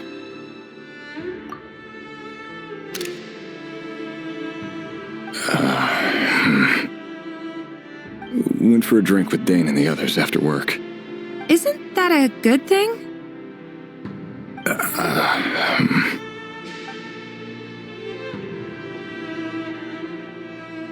Fraktionen showed up today, too. You know, Dane's older brother. Ah, Mr. Fraktionen. Yes, I've heard of him. They say that everything he says ends up coming true. He overheard Dane's mention that I'd recently proposed, and seemed to have an issue with it. But when I asked what it was, he kept it to himself. So, you're worried? You can be such a child sometimes, Rerir. We're nobodies. Why would the visionary be concerned about us? I'm sure someone in his position has much bigger fish to fry. Maybe you're right. You worry too much, Rerir. We've been together for ages now, and everything's been going so well, has it not? You've even proposed to me. So, you do remember. Tell me then. What's your answer? Like I said, I need some time to decide. You can't just rush into things like this. We may be nobodies in the grand scheme of things, but if we want things to work out, we've still got to plan ahead. All right. Take your time. Just don't keep me waiting forever. Nobodies. Sounds about right. In the eyes of people like Fraktionen and Dainsleif, what do we matter? Can someone whose gaze is so fixed on a far-flung future even see the present clearly? Besides, the dynasty's fate rests with the king and his inner circle. Whatever I do, it won't make much difference.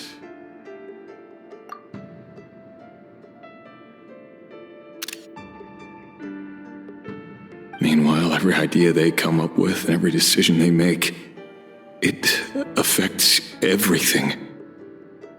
These days, the king is lost in his research, and the purge of the Crimson Moon bloodline grows ever more intense. The opposition tried to speak out, but nothing came of it. And I'm under no illusions as to why. Because we eliminated them and got rid of their bodies. A man can have 1,000 reasons to carry a sword, but there are few good excuses to use it. Yet the king has never even considered a gentler approach, and he never will. What becomes of someone who kills on another's behalf? Can he ever find true peace?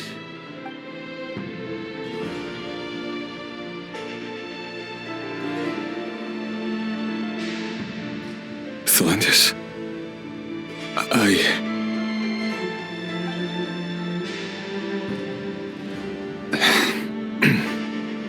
It's nothing. You were right. Fate has never smiled upon nobodies like us. But by the same token, it's unlikely to bear a grudge against us either. There's no reason we can't keep living happily together, cherishing the simple joys of each day as they come. See? You just need to stay positive, Rerir.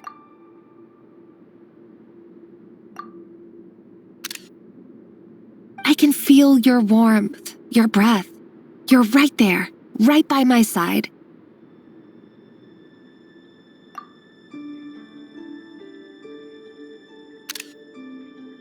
Just seeing you makes me happy in a way I can't explain, and that's something that no one could ever take away from me. So smile, my love. Let go of that frown. You're right, Thalendis. I've just been overthinking things. That's better. Getting caught up about things like this will only ruin our evening. Speaking of which, all set for the ball tonight? I need to go get ready. You go ahead. I just have a few things to take care of, then I'll come join you. Even busier than the big shots, huh? Fine, I'll go get started. But don't be late. If you keep me waiting too long, I won't be a happy bunny. Relax. I'll be there. Seriously, though, you drive a hard bargain. You're really gonna leave my proposal hanging and still expect me to take you to the ball? Well, that goes without saying. I already told everyone I'd be coming with a dance partner. Besides, they're two completely different things. Let's take it one thing at a time, all right? All right. White outfit it is. It seems like Rerir was deliberately hiding his ties to the intelligence services by giving the impression that he was just an ordinary member of the Vinster King's Guard. He clearly doesn't want his would-be fiancée to know about his other life. Then again, that's hardly surprising. People in the intelligence trade rarely do. Who'd have thought we were in the same line of work? Let's dig a little deeper.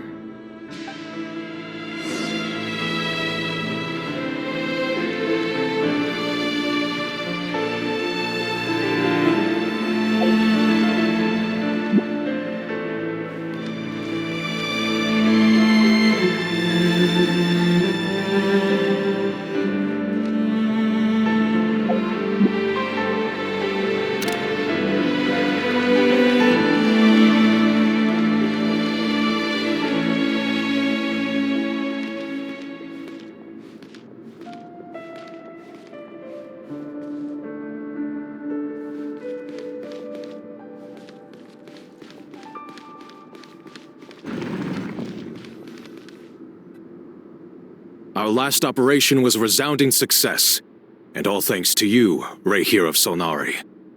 In total, we apprehended 32 dregs of the Crimson Moon, and 67 accomplices. After all these years since the dynasty's fall, so many of them still linger on. Indeed, it cannot be denied.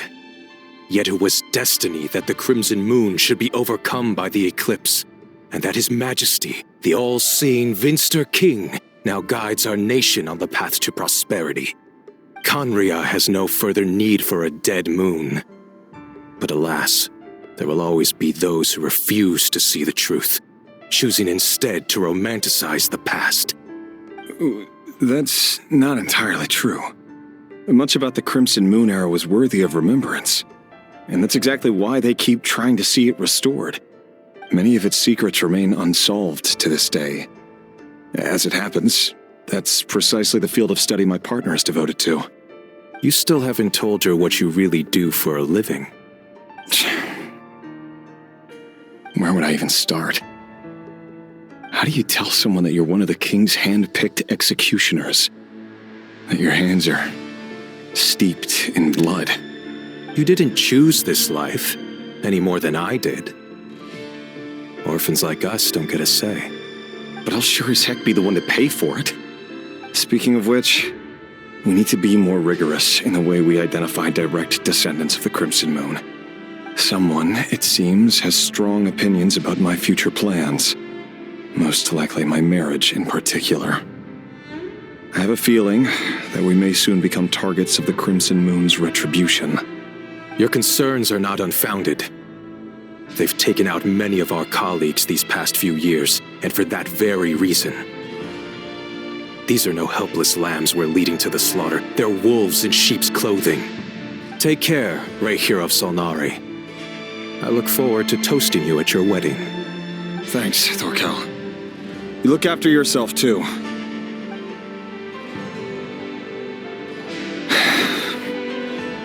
Thelindis, I never wanted to keep this from you. You're the last person I would ever want to lie to. But that's exactly why I can't tell you everything. There are things you shouldn't know. Things you cannot know. The moonlit dynasties are a thing of the past. Yet even now, with the sun shining high in the sky, there are those who would call forth a dead moon's ghost. Could that be why Vedalfnir held back? Or was it because of some court secret he's not at liberty to share? I have to get a clear answer from him. No matter what happens, I will protect Thelindis. Rerir seems to be very concerned by Vedalfnir's reaction. Vedalfnir and Dainsleif, the Visionary and Twilight Sword. So that's what they were really like. I've investigated this whole area now. There doesn't seem to be any other memories here. Should I try somewhere else? Wait a second. What's this black smoke?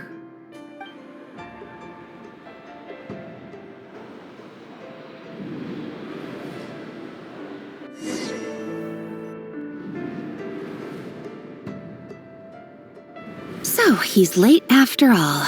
Just you wait, Rerir. You're in for it. Big time. Are you waiting for someone, ma'am? Could I tempt you into buying some flowers? Oh, sure. Pick me out a pretty bunch if you would. Thank you. But I'm afraid none of them are as pretty as you.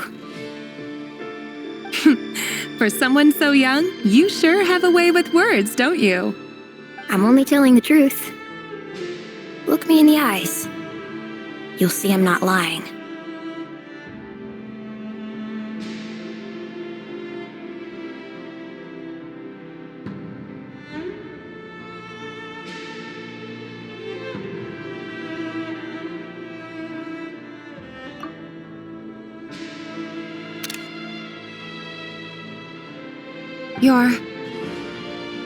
May we have a word in private? Who are you? And what do you want? It doesn't matter who I am. Too many of our kind have fallen lately, so I decided to take the risk of reaching out. Not long ago, the Rerir of Solnari led an assault on one of our strongholds. We suffered many casualties, and many who came to our aid lost their lives as well. Sorry, I don't know why you're telling me this. And I don't want to get involved. Wait, hear me out. This time we finally got a clear look at his face and learned his true identity. His name is Rerir, and he claims to be one of the king's guards. What did you say? A cruel irony, isn't it? The man you're set to marry leads a double life as a brutal executioner. But surely you must have caught a whiff of the blood on his hands. Why are you telling me all of this now? Simple. It's because... How strange. Rerir was nowhere to be seen in that memory. It clearly belonged to Thalindis. Rerir couldn't possibly know what happened if he wasn't even there. Why would her memories appear in his fragment? The ceremony won't last much longer. I think it's time to call it a day.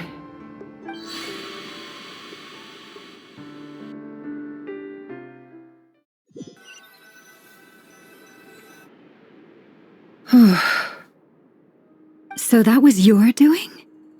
Did you just pull us inside Rerir's fragment to spy directly on his memories? Any more questions and I'll have to start charging. I had no idea you could do that, boss! Seriously, that was amazing! We're not worthy. I gotta admit, though, I'm itching to see what happens next. Feels like we barely scratched the surface. I'm just as curious as you are, but the ceremony only allows for limited time inside. That's all we can see for now. Luckily, we managed to learn quite a lot. So far, so good. I just hope the others are doing okay too. Especially the group with the Traveler. Their mission is a risky one. Let's hope it's all going smoothly. If you're worried about them, go see how they're doing. If I know Boss, she's gonna need some time to write up all the details and make sure it's all coherent. I'll stay behind to lend a hand, but feel free to head back and meet up with the others.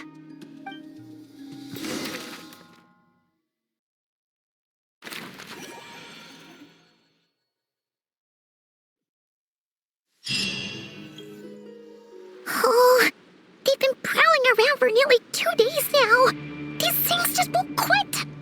Oh, they might not have seen us yet, but them constantly sweeping the area, our way out is completely blocked.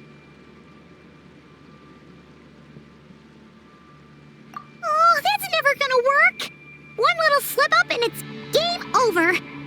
If they spot us, they'll run straight back to Rerir, and once he knows we're here, it won't be long before he's breathing down our necks again. Oh, guess you're right. All right, time to zip it.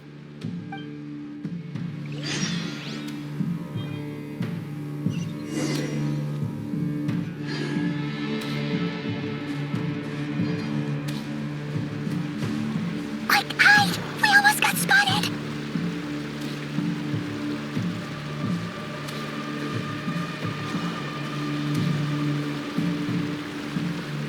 Phew! That was a close call.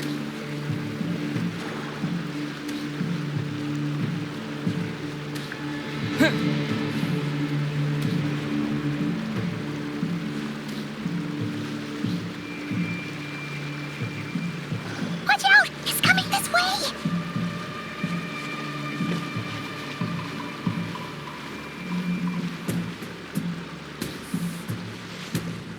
Keep going. We're nearly there. This is the final hurdle.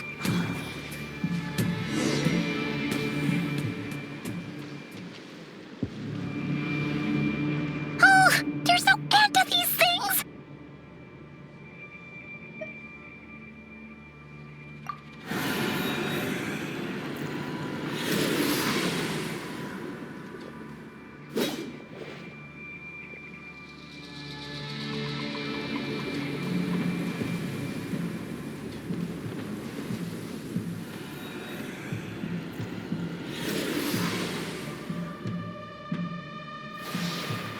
Fire. Fire? Wait, what's that smell? Oh no, there's a fire!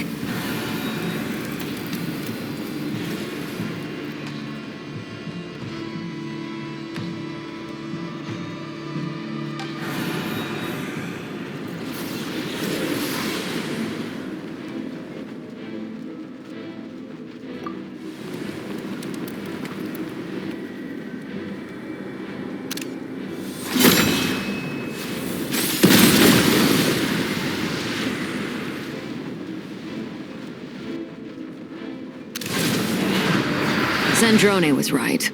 You look weak, Columbina.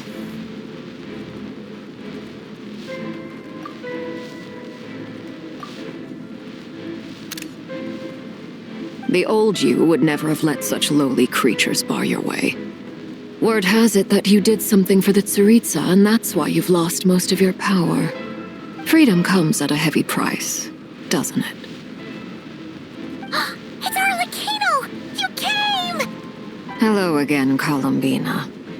And greetings, guests of the House of the Hearth. It's been a while, Arlecchino.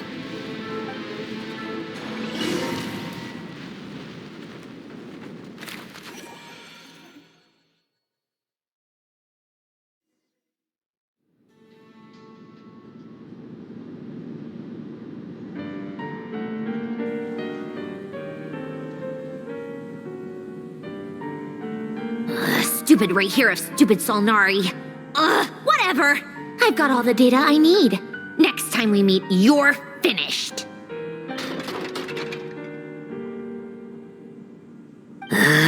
He sure doesn't pull his punches. Excuse me, do you need a hand? You can do me a favor by staying out of my way. Can't you see I'm busy? Wait a minute. I recognize that voice. Hello, Miss Zandrone. Father sent us over to help.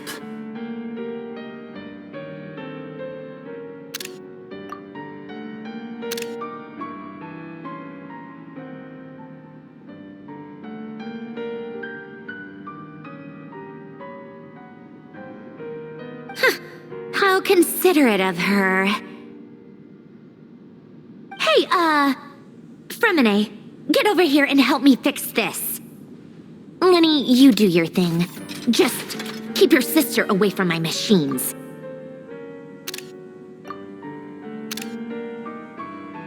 Nearly every machine that cat girl touches ends up going haywire. Go put her on cleaning duty or something.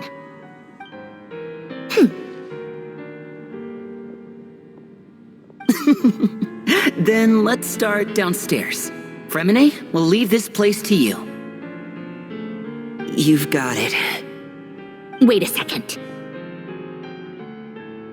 Pretty sure there's still some tea in the cupboard. If you want some, you'll have to make it yourselves.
It's a relief to see you all made it back in one piece. Huh? Feels like there's quite a few people missing. Where's Flint's and the others? And what about Nefer? I returned ahead of them. Flint is helping Aino and Anefa to set up the decoys and buy us some time. As for Miss Nefer... Boss is still wrapping things up on her end. She sent us back to fill you all in on the top secret intel we've been gathering. I see. Then let's get right into it. But first, who do we have here? You brought someone else in to help? Greetings. I was invited here to help as a longtime Tea Party companion of Columbina's. You may call me Arlecchino. Surely it can't be. Those eyes. Oh, where have I seen them before? Wait, of course. In those memories we just saw. The only Arlecchino I know is the fourth of the Fatui Harbingers. So either you share a pretty uncommon name, or you're more than just a Tea Party buddy. You're well informed, Grandmaster. A man from Mondstadt living all the way out here in Nod-Krai, and yet the people and affairs of Snezhnaya seem to hold a special place in your heart. Oh, the feeling's mutual. Sounds like you know all about who I am, too. A Fatui Harbinger. The atmosphere in here just got really tense. Guess we can't just start trusting Fatui Harbingers, even at a time like this. I must admit, though, I'm a little curious. Seeing as the moon goddess no longer belongs to the Fatui, what makes you so willing to put your neck on the line here? Nor does Nod-Krai belong to Mondstadt, Mr. Varka. Yet still, you're fighting for it all the same. Things don't always have to have a tangible payoff. Sometimes, stopping things from spiraling out of control is a higher priority than chasing the spoils of victory. Of course, I can't say there's nothing in it for me at all.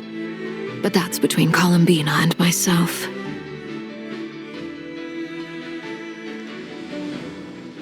Forgive me, I don't mean to doubt you. It's just that the Fatui really have been the source of many of our troubles. We have our own way of doing things here in Nod-Krai. But ever since they arrived, the Fatui have treated us with nothing but hostility. I know there's been a lot of bad blood between us in the past. I've done my utmost to avoid friction whenever I could. But sometimes fundamental conflicts of interest simply can't be settled amicably. That's why I'm here solely in a personal capacity. This has nothing to do with the Fatui. Out of good faith, I'll be frank. I can help Columbina track down the iridescent moon's marrow, which will help her restore more of her power. Anyway, what else is on the agenda? Let's begin. She says she'll be frank, then completely skips over the details. Looks like she doesn't want to give away too many secrets after all. But she clearly wants to change the subject. It'd be awkward if I tried to bring it up again now. I guess we'll just have to go along with it. She's the fourth of the Fatui Harbingers, after all. One look, and you can tell she's not someone you'd want to mess with.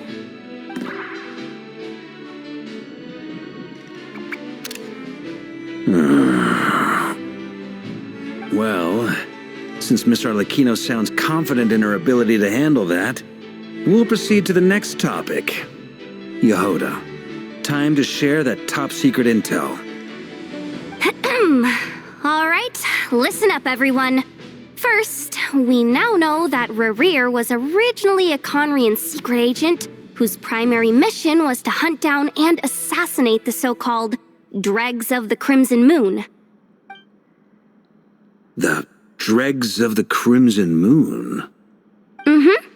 In the memories, there was a lot of talk about the Crimson Moon and Eclipse, and a whole bunch of other stuff from the time of Conria. To my knowledge, those were the names of two different Conrian dynasties. Long, long ago, it is said that the people of Conria worshipped the Crimson Moon, drawing a mysterious power from its reflection. But one day, a coup saw the Crimson Moon eclipsed, hence the name of the new dynasty that replaced it, and how it became the new emblem of Conria. Still, long after the Crimson Moon dynasty had fallen, the last ruler of the Eclipse dynasty, the Vinster King, still coveted the secrets it left behind. So, he sent the Rerir of Solnari to secretly hunt down the Crimson Moon's few remaining followers. In those days, Rerir showed no signs of madness. In fact, he was as normal as any other person. Oh, and he had a fiancé, or at least a would-be fiancé, called Tholindis. What's the matter?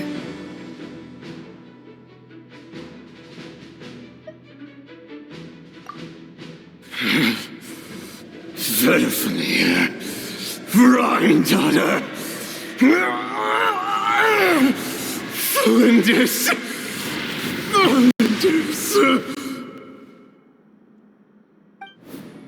Interesting. Anything else? What about this would-be fiancé of his? Do we know anything about her? Well, she was a researcher at the Universitas Magistrorum, but it felt like she was hiding some kind of secret. Oh, and one more thing. For some reason, Rerir's fragment also contained some of Tholindis' memories, though only a very small portion. Well, no shortage of potential leads, I'll give you that. In any case, it sounds like we can conclude that while Tholindis was still around, Rerir appeared to be lucid and quite normal. Tholindis, it seems, must have been the one thing in this world that he couldn't let go of. Tell me, though, were these pure-blood Conrians we're talking about here? Why do you need to know that? Hold on. If she was a pure-blood Conrian...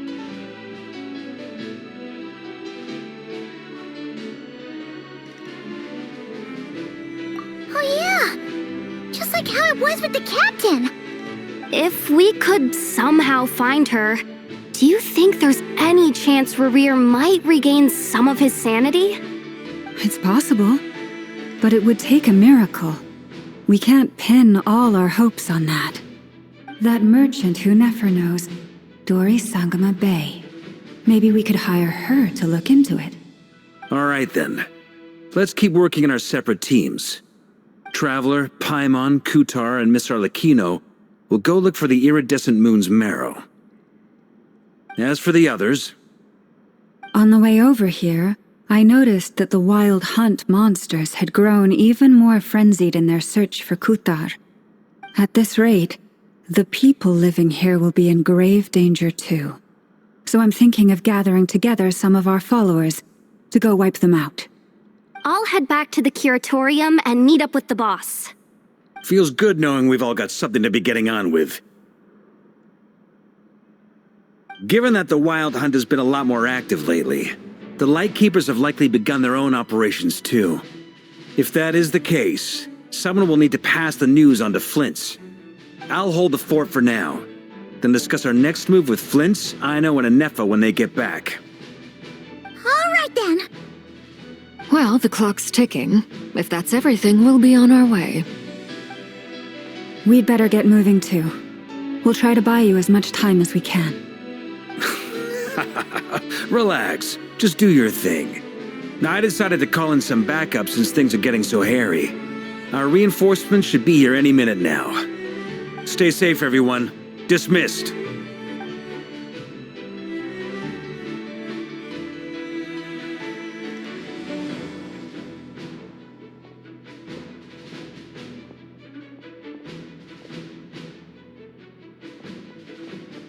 We're back. Did we get here a little early? Or a little late? A tad late. The others have already set off.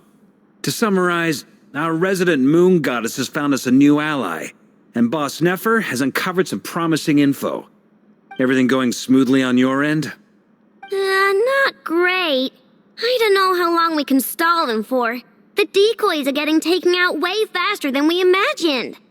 I'm gonna make some more later, but I need a timeout first. I'm so tired right now. Oh, right! Inefa, could you fill in Uncle Varka on what we just discussed with Flints? Sure. Uncle Varka, you previously told us about how when you went to investigate a source of the wild hunt in Amsvartnir, you discovered that it was just a diversion. But according to Flints' intel, several outbreaks of the wild hunt had already occurred in Nod-Krai in the period leading up to that. That was before Rerir had regained his body, when he was far from regaining his full strength. In other words, in theory at least, he still lacked the means to act in two places at once. Flints, with everything that's been happening, the Lightkeepers across Nod-Krai are rallying to fight back against the wild hunt. They're gonna need your help. I know, I'm sure you're capable of coming up with something far more effective than decoys. But for now, you should stay here and get some rest. Anefa and I will head back over to Amsvartnir to see if there's anything I missed. I told you Uncle Varka would say that, didn't I? A deal's a deal. Not a word about my snack intake for the next week. Database updated. Reliability of Aino's predictions increased. What does that mean? They were betting on how you'd respond after hearing their intel. It's the obvious choice, isn't it? That's hardly worth betting on. We already decided that Anefa should go investigate the situation over at Amsvartnir on her own. You might as well stay here and keep watch. Someone needs to hang back and oversee our strategy meetings. And besides, you still haven't fully recovered from ambushing Rerir. So I've ended up with the easiest assignment. Well, I appreciate it, everyone. See you when you get back.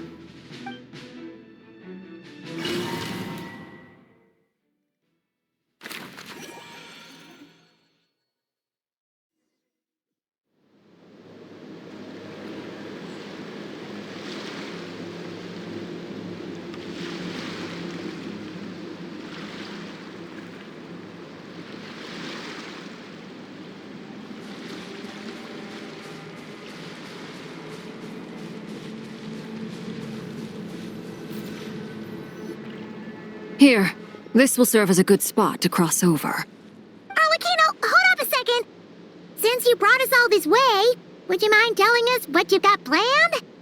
We still haven't got the slightest idea what's going on here. And if even Columbina doesn't know where the iridescent moon's marrow is, how do you? Simple. Because I am an inheritor of the royal bloodline of the Crimson Moon, and one of the last surviving embers of the Two Worlds' flames. Huh? Are you serious? As in, you're a descendant of that Crimson Moon dynasty we were just talking about? The one from ancient Conria? Your surprise is understandable. I was also taken aback when I first learned of it. But the more I thought about it, the more I realized the signs had been there all along. When I was young, I discovered I could wield a very special kind of fire.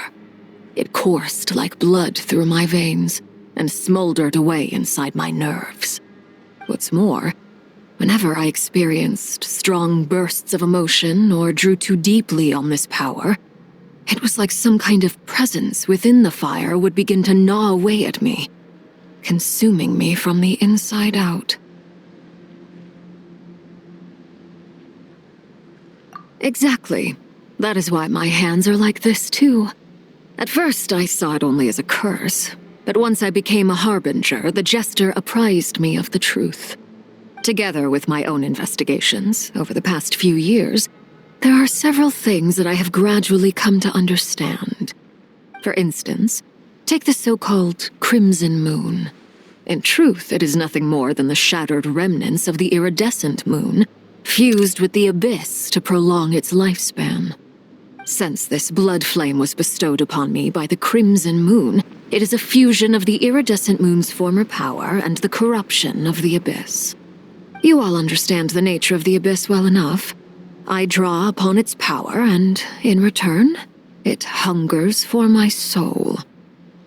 This strange blackness is the mark of corruption it has left behind. If I recall correctly, you once told me that if the corruption ever made it to your heart, you'd become a completely different person. Yes, and that's the reason I'm always careful not to push my power too far. It's essentially a never-ending tug-of-war. Whew. Sounds intense. Anyway, the rest of my story can wait. Is there anything else about the Crimson Moon or the iridescent moon that you're unclear about? Paimon has a question. So, the Crimson Moon that the Karians used to worship was actually the iridescent moon, right? Which was one of the three moon sisters. Does that mean that the Karians were to the Crimson Moon as the Frost Moon Scions are to the Frost Moon? So much of that history has been lost. We have no way of knowing exactly what they were like. But I would suspect that the Conrians weren't as devout in their moon worship as it might appear. The iridescent moon's remains simply served as their link to the abyss. Later on, perhaps someone discovered a way to make direct contact with the abyss. Or maybe there was some kind of ideological divide. Either way, a dissenting faction staged a coup and drove out the royal heirs of the Crimson Moon dynasty. Still, even with the dark sun looming high overhead, the Crimson Moon's glow never truly faded. If you want living proof, it's standing right before you. The first time we met, I sensed something familiar in your presence. When I looked at you, I felt I could see that mysterious red moon in the corner of my eye. In your flames, I saw its broken image, surrounded by a strange black aura. Well, I appreciate that you kept it to yourself. Much about the Crimson Moon is still a mystery, and I'd prefer not to end up as the object of an insane research project. Anyway, time is against us here, so if there's any other questions, they'll have to wait. I just want to make sure I've got one thing straight. In her letter, Sandrone mentioned that since you are unable to contain the iridescent moon's marrow yourself, you intend to leave it in my custody, correct? That's right. For now, it's the only way I can pay you back for your help. The iridescent moon is already part of who you are, so with its marrow in your possession, you'll be even more powerful than before. Deal. Then let's get started. Get what started? What does this place have to do with the Crimson Moon? When I first became a harbinger, the jester gave me a book called Paranhari, also known as Leobranto Inamorato. You should be able to buy a copy next time you're in Fontaine. It's a love story set in the Crimson Moon era. But setting aside the tangled romances of its characters, it also records a few interesting details. In the Crimson Moon era, or so the story goes, there was an orphanage that received children from beyond the bounds of this world, and subjected them to a peculiar induction ceremony. Beyond the bounds of this world? For real? And What kind of induction ceremony? The Crimson Moon Sages looked beyond this world for beings with powers that surpassed the gods. But fearing they might lose control, they subjected these children to a process of refinement. They made these children crawl up a fireplace and kept asking them, "Have you died? Did you see it?" Until they finally admitted to having died and seen a crimson moon. The adults embraced the children who passed the ritual, telling them, "Within the fireplace, you have traversed the flames between two worlds. Here and now, you are born anew." The book leaves much unsaid, but I suspect that this was their way of branding the children they had enrolled, leaving an indelible mark upon them so that they would forever live in the Crimson Moon's light. That explains why I can't sense the Crimson Moon's marrow in this world. It makes sense that it would be sealed in a special space that can only be accessed temporarily through some kind of ritual. But there's no fireplace here. Do you see a chimney anywhere? Oh, are we supposed to build it ourselves? Okay, fine. Paimon will go find some bricks. That won't be necessary. The fireplace is purely symbolic. The key to the ritual is crossing the flames between two worlds. In other words, the flames that burn within me. Those burned away by such flames leave behind a kind of ghostly afterimage in the world. In the days of Conria, people believed they could be used to bridge the gap between the two worlds of life and death. In short, I can open a passage to that space for you. That's the easy part. The catch is I'll need to stay on this side to keep the passage open, so I won't be able to come with you. Once you're inside, you'll have to find your own way. Very well. Then I'll open it up. Traveler, spare me a little more moonlight if you would. I may need it.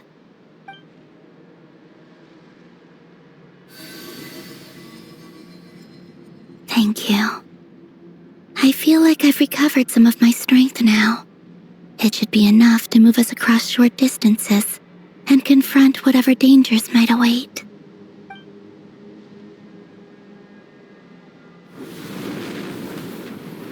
Mistress of the seven hues of ages past, great mother of the present, crimson-clad sovereign of the two realms, by fire severed, by fire renewed, I offer myself now and beseech your descent.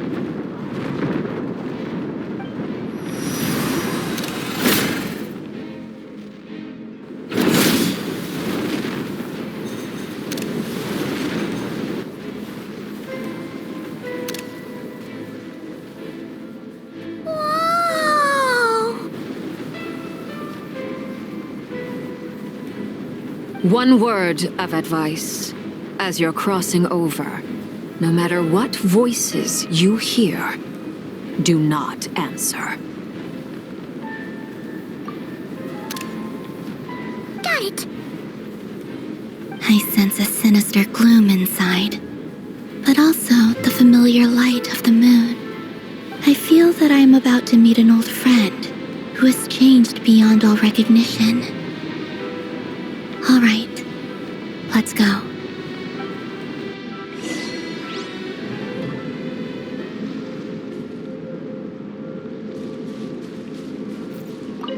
Seismic changes often begin with small windows of opportunity. This could be your window.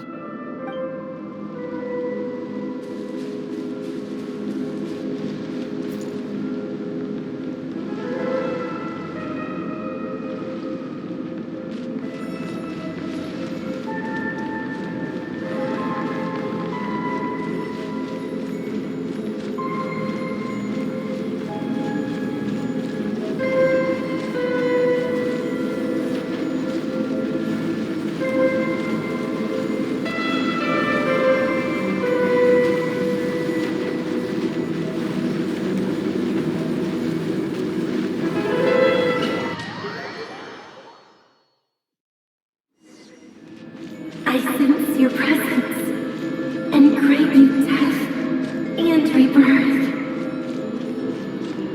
Wait, why are you? You have crossed over from another world, transcended fate itself. I have no right to.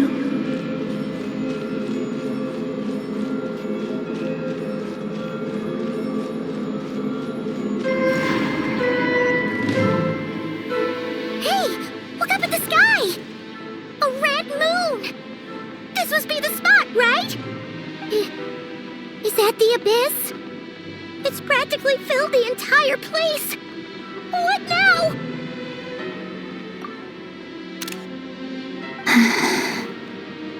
What a tragic sight.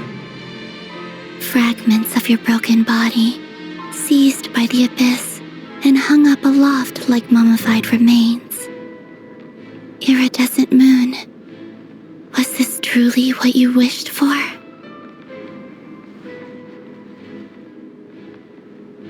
Careful! There's something spooky about this place. Feels like something is lurking in the fog. Haimon's right behind you. Whatever you do, don't run off without her.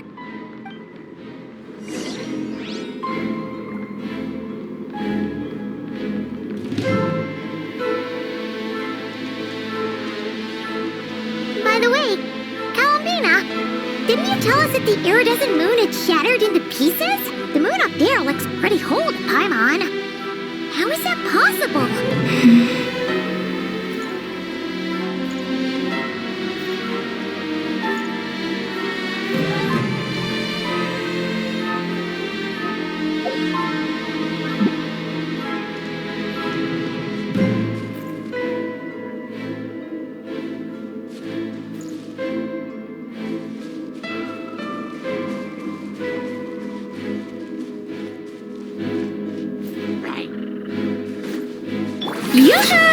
Shine down!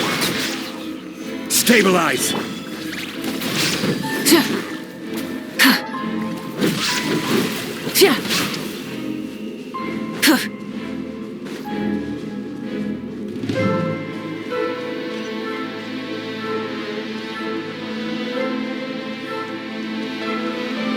Just like I thought. It was only a facade.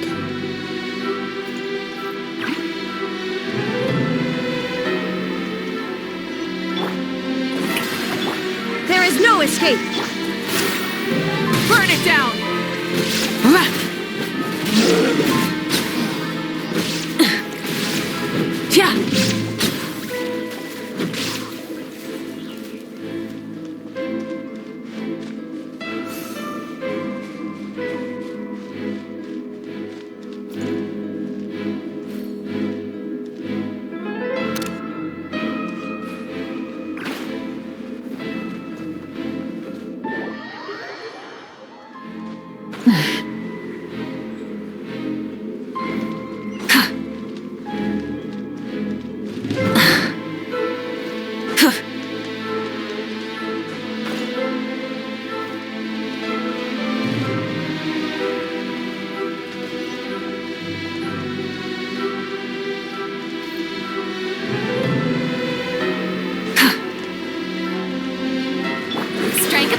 Shine down! Rev the engines!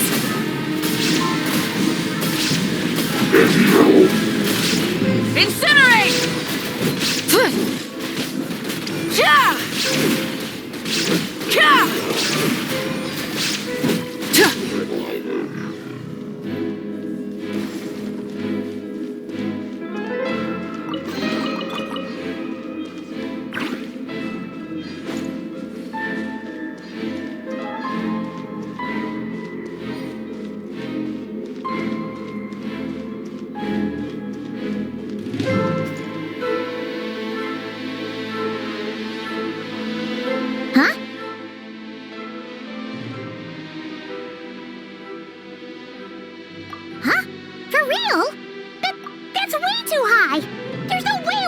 Reach it!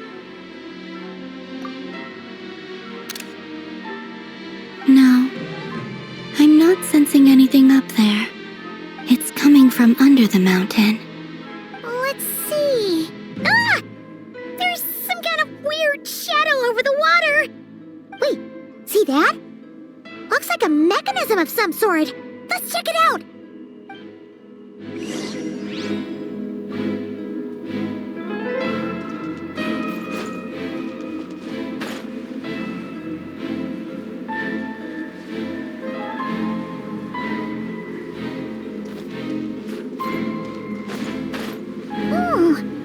Looks like a device from the time of Conria. Maybe people once came here to study the Crimson Moon's domain, and they left this behind. Oh, if we could activate it, we might find some clues.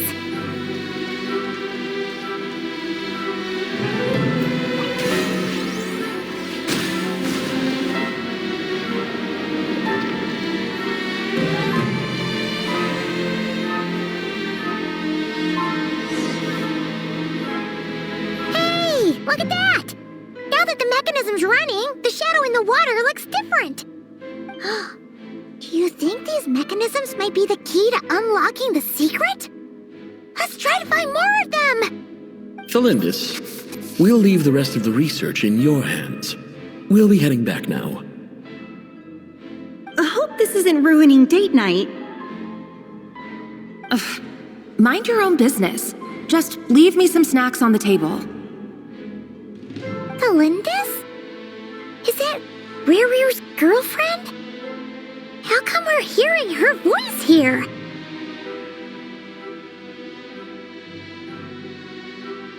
Oh yeah! So, do you think she was studying this strange space all along?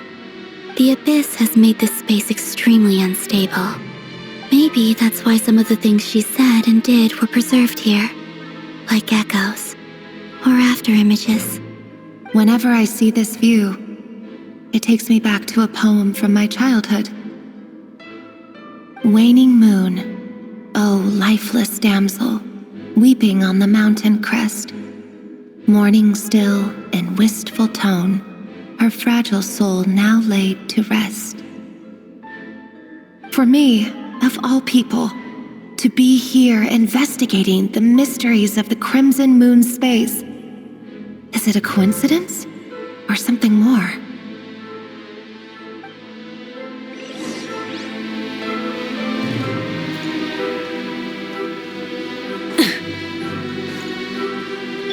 Strike a pose! There is no escape! Solidify!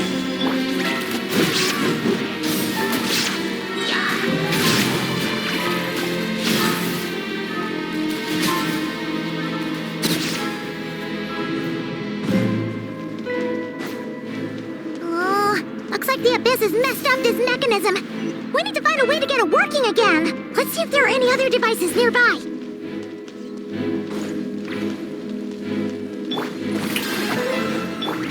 Illusion shattered! Stabilize! Light it up!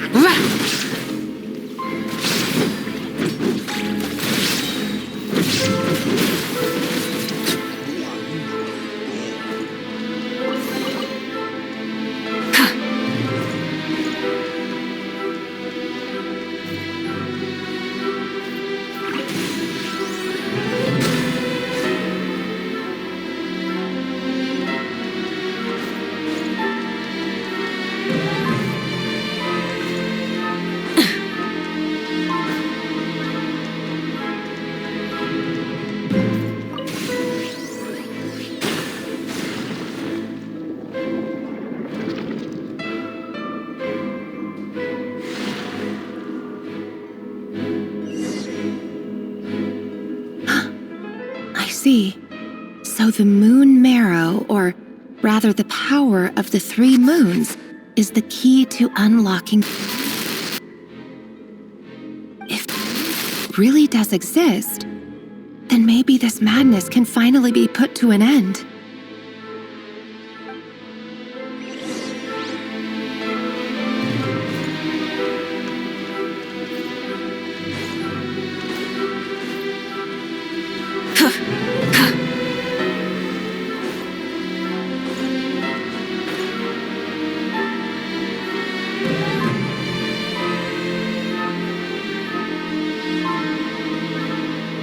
Take cover!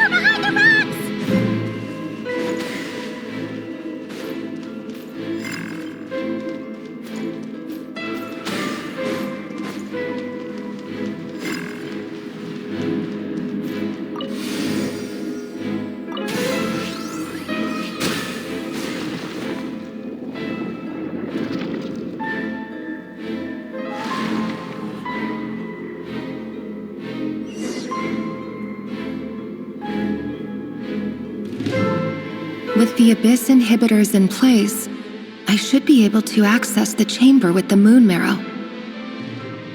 Oh, Rerir, with every step you take, you're drifting further from what you truly desire. But you're not the root of the problem. Ever since that outsider set foot in Conria, the Vinster King has sunken deeper into madness. If only I could get my hands on that outsider.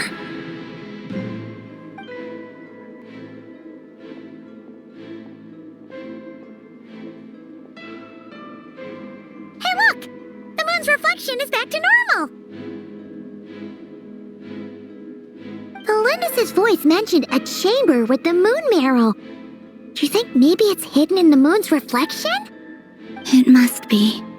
For within it, I sense the fragile aura of a dying soul. Then there's no time to lose! Let's go!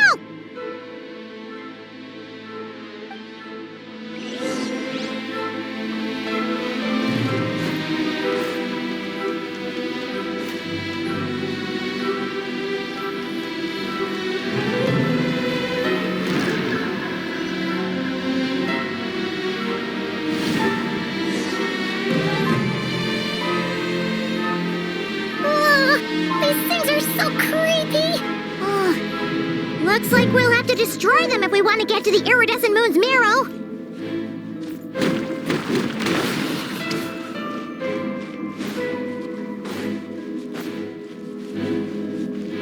Yeah.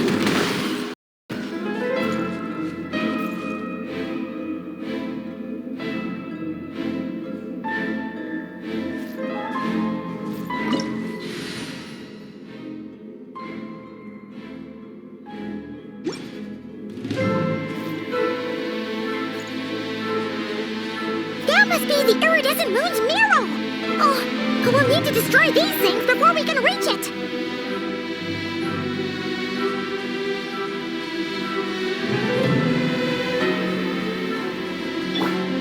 Shower me with prayer! There is no escape! Gather! Full throttle!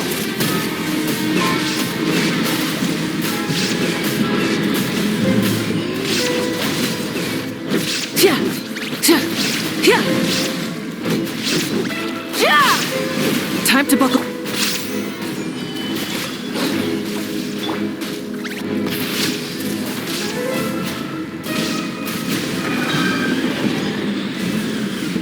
Incinerate!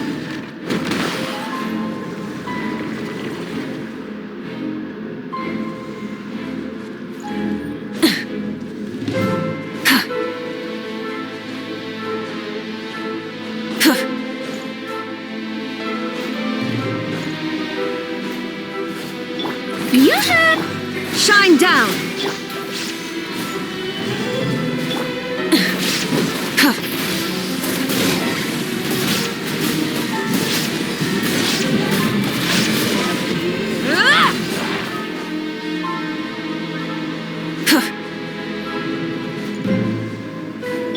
Strike a pose! Order guide you! Rev the engines!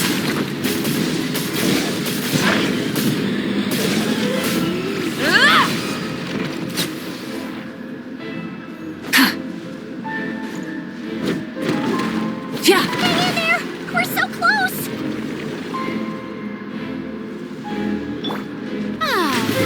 The show me...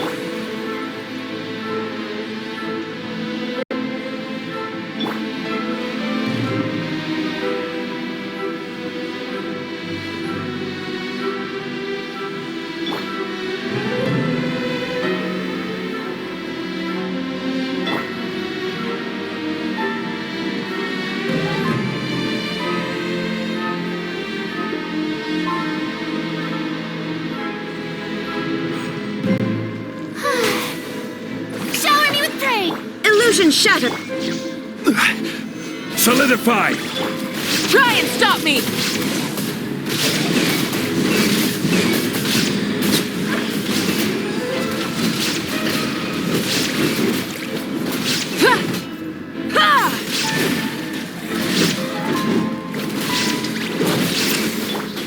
Stay stabilize! Full throttle!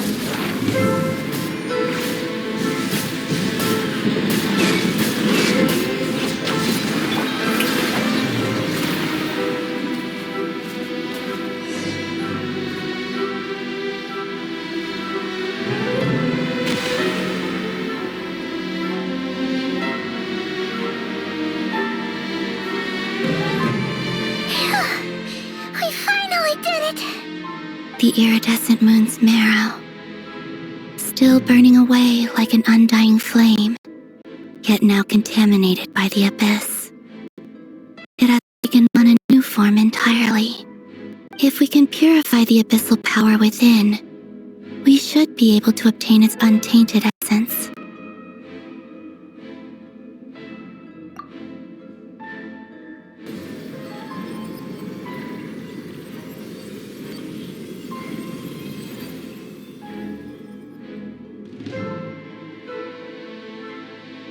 It's so cold.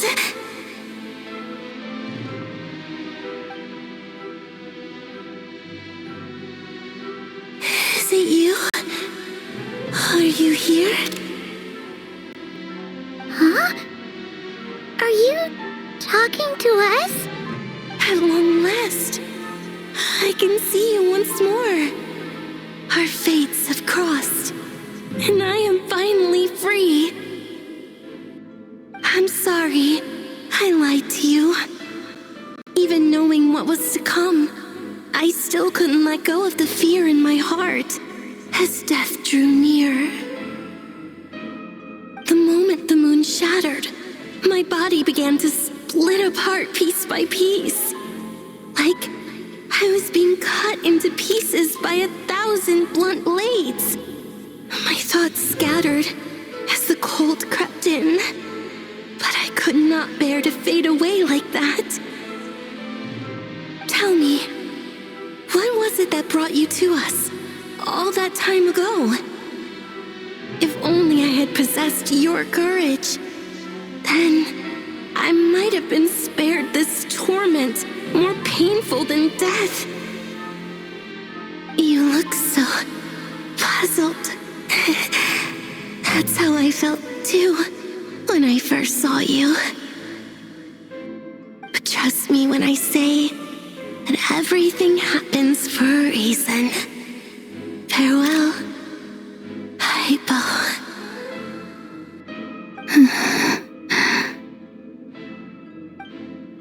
What was that all about?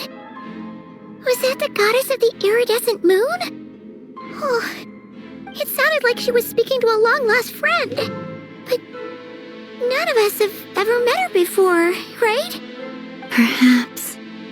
She took me for the goddess of the frost moon she once knew. For a fading soul like hers, our auras must be too similar to tell apart. But anyway, we've got the iridescent moon's marrow now. That should help you regain your strength, right? Alright, time to leave this place and meet back up with Arlecchino. Let's go!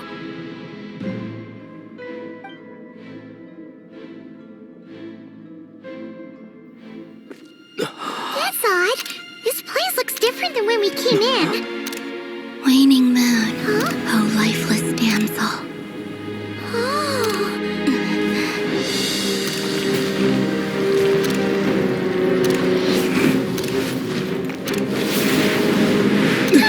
Hurry! The place is collapsing! It wants to trap us here. Who's it? The abyss? Now we've taken the moon marrow. All that's left here is a dark will. It will show us no mercy.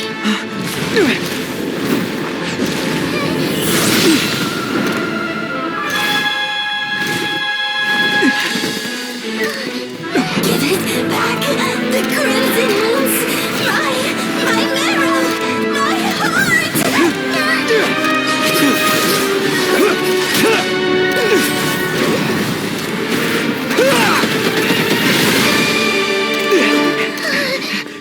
Finally! Huh? Oh no! The exit's blocked!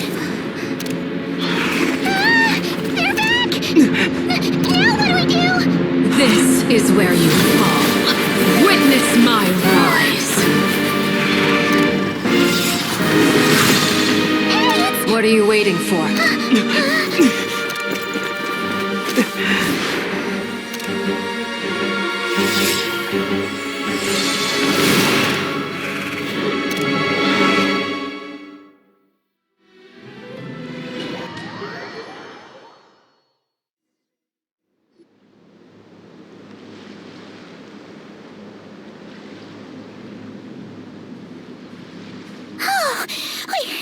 We made it! Is that you, Arlecchino? Did you save us? Wait, your hands! They're... Oh, this? Don't worry. It's a small price to pay.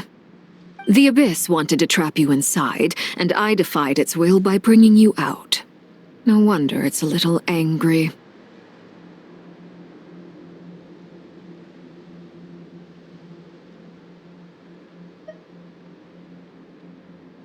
No.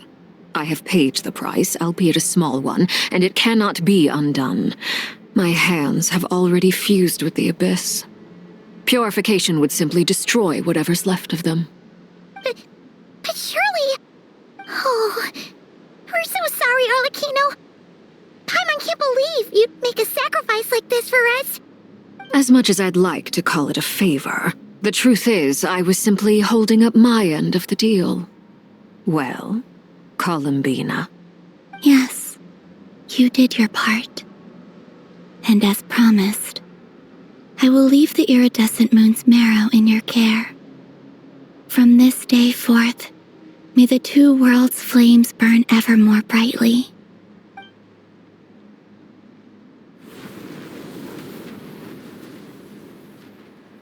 I'll take that as a blessing.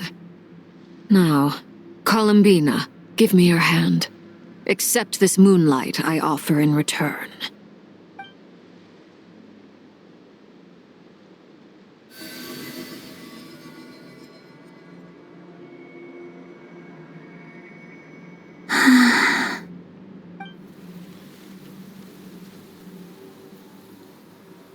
Feeling stronger? Hey, Columbina! Are you okay? I'm fine. Our powers are a little at odds, that's all. By the Frost Moon's authority alone, wielding the power of the other moons was always going to be a stretch. Still, I think it's fair to say that your strength has returned, at least to the level it was at as Third Harbinger. It's still not enough. There's no way I can hope to challenge Rerir like this. Just one more ray of moonlight, if you would.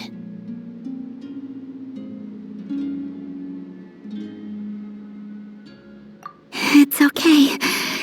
I can take it.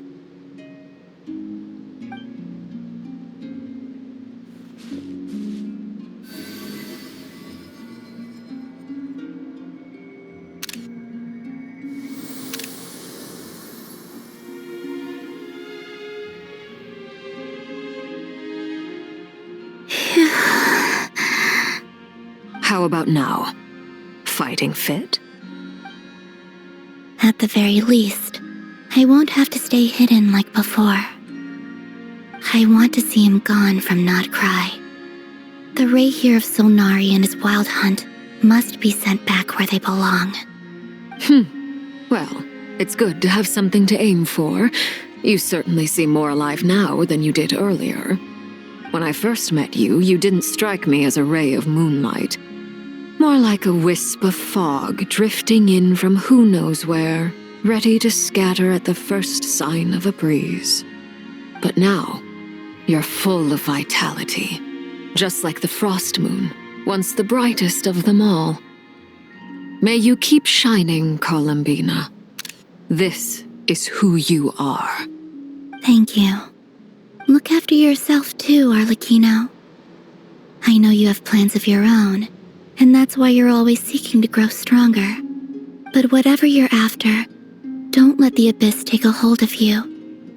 I do not wish to see you go down the same path as Rerir. I appreciate the concern, Columbina. Although perhaps it's time you took a new name. A new name? Kutar, the Moon Maiden, Columbina, they're nothing more than code names. They describe who she is and the roles she's played, but they're not her real name. We often use code names in the House of the Hearth, too. But it's knowing your real name that keeps you grounded.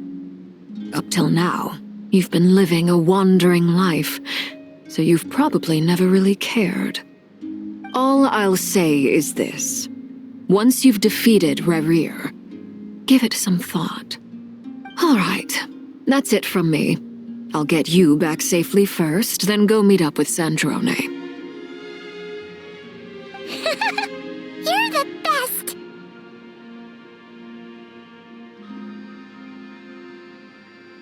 I appreciate the gesture.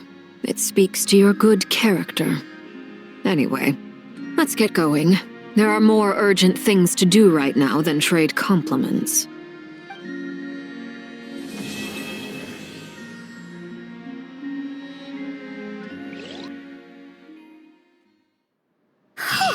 It was a close call, but we got the iridescent moon's marrow and restored Columbina's strength, and that's all that matters. In other words, mission accomplished. Paimon wonders how everyone else is doing.